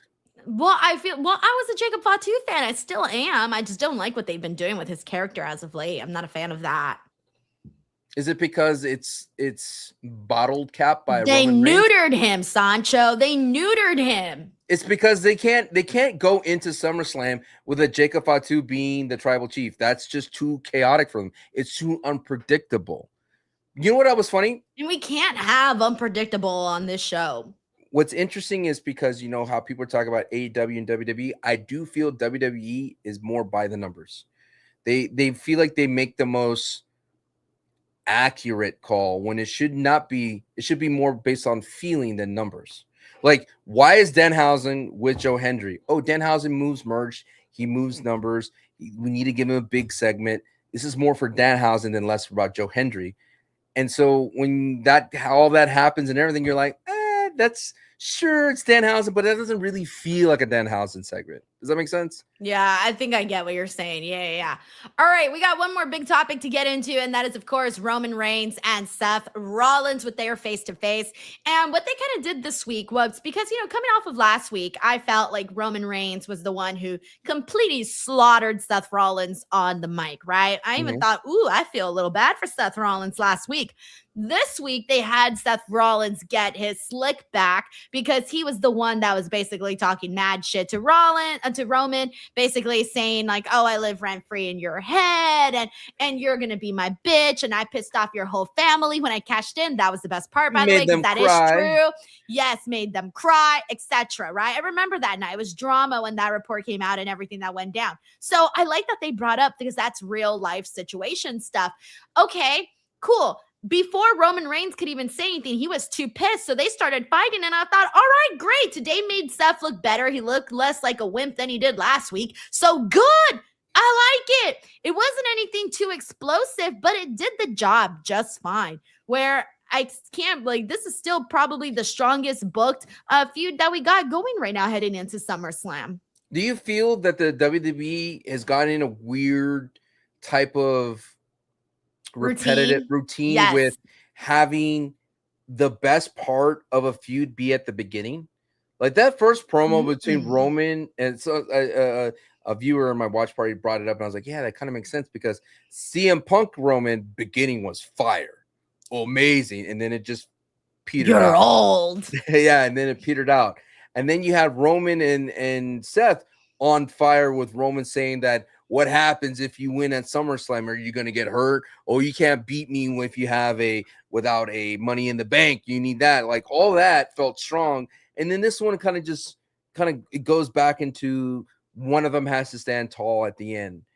And then now we're like, oh, well, Seth's going to lose, because that's all we always are. That's what I was thinking about. Right. And last week I was like, oh, Seth can't lose, man. He's going to look like a wimp if he loses, right? He's going to prove Roman Reigns right. This week I'm thinking, oh, yeah, we're back on track. Roman Reigns is winning, which was the original prediction. So, hey, we're good. But that's what I mean. Like, I'd rather go into the not knowing, because every time lately with I would say in the past year and a half or so in the main event, it felt like we've had strong beginnings, and then it kind of goes, and then we always get to go back. You got to remember that promo in the beginning. That was really fire, to kind of bring everything back up. I'm just happy that everything that happened on Saturday's main event nothing fell over. Like, we didn't have the Jalen Brunson. We didn't have Tyrese Halliburton, any remnants of that. It felt like it was a one-off. So I don't know. It's like, did I need to see? I get a lot of heat on the internet, because when I see a fire promo, I go, okay, we don't need to see anything more. Like, let's just move on and just wait for SummerSlam. It's okay for these guys to be missing out on TV for a bit, because it's a guarantee. No, you're crazy, Sancho. But I'm like, it's a guaranteed lock. There's nothing else that they can do that makes it better. I think they got to think outside the box and do something. That's what I'm saying. They haven't done anything more creative to make me go, oh, I want to see more, because the WWE doesn't push the envelope further. Like, that's what I like about the Attitude Era, in a sense, from being back from that day. They would do something to push the envelope to a tilt, to be like, okay, gotta see what happens at SummerSlam. Yes. And I feel like for what happens for this go home, there was nothing to say, I gotta see what happens at SummerSlam.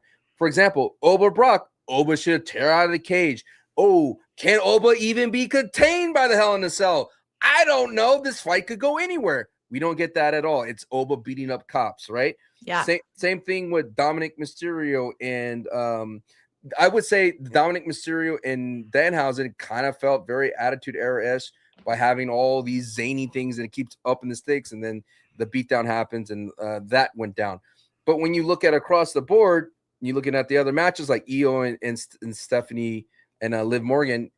There's nothing of that pushing the envelope to a full tilt. Yeah, no, I'm with you. Like, we don't get any more, hey, let's go brawl in a supermarket or something, or hey, I'm gonna, whatever, right? We don't really get that anymore. So I just feel like we need to spice things up. We need to come up with some new creative ways to tell these stories, because if not, it's pretty much rinse and repeat, just with different faces.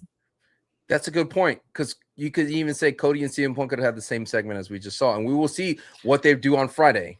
I mean, there were things that CM Punk, when he was feuding with Roman Reigns, that he said to Roman Reigns that he could have easily copied and pasted and said it to Cody Rhodes. Next year, dead. Yeah, that's a good point. I was thinking about that. I was like, he could literally say the same things to Cody Rhodes, and hey, it'll be the same thing. And that's like the sucky part. So I just think that's where we're kind of stuck at right now. Is it because we need new faces in the main event, like what Damian Priest said? No, I think it's a little bit of both. New faces, new stories, new everything. We got thank you, Henry Kiernan, by the way. You want LA Knight to be the main eventer. I definitely did not say that, but you know what, Sancho, that's what makes you feel good. Yes, you did. You said new faces, LA Knight, check. New stars, LA Knight, check. New champions, LA Knight, check. Who was the best in the best segment? LA Knight. No, it was Solo Sikoa. Why are you trying to take Solo Sikoa's moment? Yeah, he was the MVP of the segment. Yeah. It would have been fine just with him. Yeah. I'm done with you. All right, everybody. Hey, that is it for us Wait, today. no. What did I forget now? SummerSlam. We're going to do the post show for SummerSlam. We're predicting SummerSlam. All right, well, let's do some quick hits here. Let's do this. Here we go. We're going to do a speed round. Are you ready? I am ready. All right. Liv Morgan versus Io Sky. Who do you got? Liv Morgan. Same. I got Liv Morgan. All right. Oba Femi, Brock Lesnar. Oba Femi. Same. I got Oba Femi. CM Punk, Cody Rhodes. I have CM Punk. Same. I got CM Punk. Okay. LA Knight, Solo Sikoa, Royce Keys versus the Bloodline. I have the Bloodline. I actually am going with Team LA Knight, Solo Sikoa, and Royce Keys. Wow, you're not even rooting for your boy. No, shame on you. It's only until October 10th. That's when it matters. Shame on you, fake LA Knight fan. October 10th, baby. We got Gunther versus Nick Aldis. Who do you got? I have Gunther. I got Gunther too. All right. With a returning, with a returning Nick Aldis as a wrestler. Okay, like permanently. All right, got it. The Bella Twins and Paige versus Fatal Influence, 6-woman tag. I have Fatal Influence because the Bella Twins turn on Paige. Ooh, that's good. Yeah. Okay, copy and paste. I'm with you. So far, we've had only one different prediction, and it was with your boys' match. All right, night 2, Roman Reigns, Seth Rollins. Who do you got? Why are we going like with the top? Let's save that for last. Jesus, I'm going in the order Wikipedia has it, all right? I have, Penta versus, let me take this one. Penta versus night 2. Penta versus Gable. Who do you got? Chad Gable. That needs to be a Chad Gable. Trick versus Baron Corbin out of nowhere. Last minute ad. Trick Williams. All right. I have Trick Williams winning, but Baron Corbin with a post-match beatdown with Mello with the save. Okay. Not bad. All right, next match. Danhausen versus Dominic Mysterio in a Human Money's on a pole match. Danhausen. That has to be Danhausen. I don't think he's going to lose any time in the next. I think he goes like on the craziest streak ever. He's not losing for like a couple years. No, he's a draw right now. He's the guy. He has an ice cream truck now. You see that, right? He's the guy. You got a big point about that. So that's why I was like, why is everyone hating on this concert? Why did we hate on, you know why people started hating on Danhausen? Because what Dave Meltzer said all of a sudden. Now everyone's like, oh, yeah, they're right. Danhausen's being milked too much. In the next match, Finn Balor versus Sami Zayn for the #1 undisputed WWE Championship match. All right, you're going to kind of hate me a little bit here, but I'm going to have to go with Finn Balor. I don't hate you. I like that. Okay, because I thought everybody was going to be like, oh, yeah, Sami Zayn for sure. That's the way to go. No. But I'm just going to say, let's do something different, and let's go with Finn. Finn has been dominating SmackDown. He looks great. Don't let Santi poison your mind. He hates Santi's Finn Balor. not poisoning my mind. He hates Finn Balor. He hates. He's a Finn Balor hater. Why? Yes, he is, and he's Finn Mr. Balor has like a 20 pack. And he's Mr. Club WWE. Don't forget that. All right, what else we got? We have the interim WWE's Women's Championship ladder match with Charlotte Flair, Jade Cargill, Chelsea Green, and Tiffany Stratton with a mystery combatant that has yet to be added. And there's not going to be a match on SmackDown, I don't think, to add this person. No, didn't they already say it was going to be Julia or Lash Legend? Is it going to be Julia and Lash Legend? Yeah, they said that it was going to be Julia versus Lash Legend. I'm going to keep this. I'm keeping the dream alive. I don't care if it's one of those. It's going to be a returning Naomi, baby. She's going to step in and do the Hardy Boys. She's going to give a real prediction. She is going to do the Hardy Boys entrance. And then all of a sudden, like, woo, my God. Why is it 5? It normally it's like 6 people. And the out comes Naomi to fill in Okay, the 6th besides Naomi, then who do you got? This one's hard. Honestly, I feel like they could go a bunch of directions. I'm gonna say though. Okay, go for it. I think they kind of planted the seed on this, where Tiffany and Chelsea talked about their ladder match at Money in the Bank, and Tiffany was reminding Chelsea about that moment where Chelsea got thrown off into the table. Chelsea Green wins. It's gonna be Chelsea, because if you look at this, Jade and Charlotte self-eliminate. I'm sorry, I don't think it'll be Julia or Lash Legend. And then also Tiffany Stratton's already a champion. I think it'll be Chelsea Green. I think you give a program with Tiffany and Julia. I think we fall into that bucket. Alrighty, is that okay? No. Now Roman and Seth. Okay, Roman go for and it, Sancho. Seth. Cue us up. I've said this before. The WWE's retconning Roman Reigns' legacy by not having him rely on the bloodline to get the job done. Every opponent against Roman Reigns as a heavyweight champion have said, what are you going to do? Is the bloodline going to come in? The bloodline going to come in? You need the bloodline to win. And he's proven against Jacob twice, against CM Punk, and now he's going to prove it against Seth Rollins. He doesn't need the bloodline. He's going to do it himself and retain as champion. Roman Reigns stood on the ring with Jalen Brunson and said, acknowledge us. Roman Reigns wants to be acknowledged not just by the WWE fans. He already has that. He wants to be acknowledged by every single person outside of wrestling, in Hollywood, you name it, wherever. He's going to keep raking in as much accolades as he possibly can in WWE. He wins. Damn. That was a good button, Denise. Look at me. I was like, click, click, click, click, click. Is that what they teach you in journalism? The button? Because I learned that in the streets as a caster. I don't remember shit that I learned. I already forgot everything of my 4 years. You know how to throw. You know how to catch. No, I forgot everything from kindergarten through college. You know how to throw. You know how to catch. Of course, I do. You know how to go back to you, Sancho. Back to you. I do the thing, Sancho. Thank you so much, Michael Cole. I'm here standing with. You could totally do that, by the way, because they do like short people to be the reporters because they want the wrestlers to look mega tall. I am very short. Yeah, I do make everyone look tall. Oba. Exactly. You've seen me standing next to Oba. I'm below his elbows. All right. Oba. With Drew McIntyre, I had to look up like this. You were as high as his pecs with his hairy chest. I remember. So Drew, I've interviewed Drew several times, and I kid you not, every time he sees me, he's just like, "You're so short." Like he cannot get over how short I am. I want to know. Tell me the truth right now. Who smells the best? I know Omos probably smells the best. The man cares about his cologne. I don't think I've ever smelled anyone. At your height, you can't smell people? I do a reasonable distance, Sancho. I know Omos probably smells the best. Being like, let me smell you. I'm convinced Omos smells the best because he has. You ever seen his channel? I have seen some of his TikTok clips. Yeah, I've seen the them. colognes. Yeah. The man cares but about. I've never sniffed anyone. Okay, I'm not like a weirdo. I'm not gonna be sniffing people, being like, "You smell like citrus," and then just coming back and being like, "Oh yeah, this person smells like citrus." Sandalwood. Yeah, but you would know if someone stinks. Yeah, for sure. Thankfully, I haven't run into that. Like, oh, thank God, I've never had that issue. That'd be very embarrassing. And even if I did, I wouldn't tell you. Yeah, you would. No, I wouldn't. I wouldn't say it on the air. Yeah, you would. You'd be no, like, I wouldn't. I No, heard I what you wouldn't. said. I heard what you said about Danhausen. I swear. Oh yeah, for sure, for sure. He All probably right. smells like makeup because of all the makeup on his face.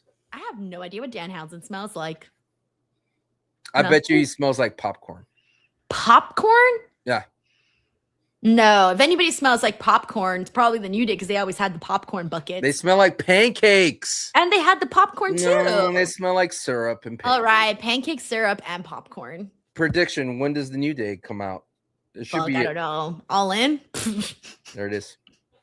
All right, guys, that's it for our show. Sancho, tell the people where to find you. You can find me at Sancho West right here. I will be doing a watch party for SummerSlam at twitch.tv/Sancho West as well. But I'll have my predictions up on my YouTube channel and more thought process on Sancho West wrestling on YouTube. All right, guys, go support Sancho. Give him some love. As for me, you're already here on YouTube. Make sure you're subscribed. Check out for all of the SummerSlam content that I'm hoping to get. Instagram, TikTok, all the places at _ Denise Salcedo. Thank you guys so much, and we'll see you all on the next one. Bye, everybody.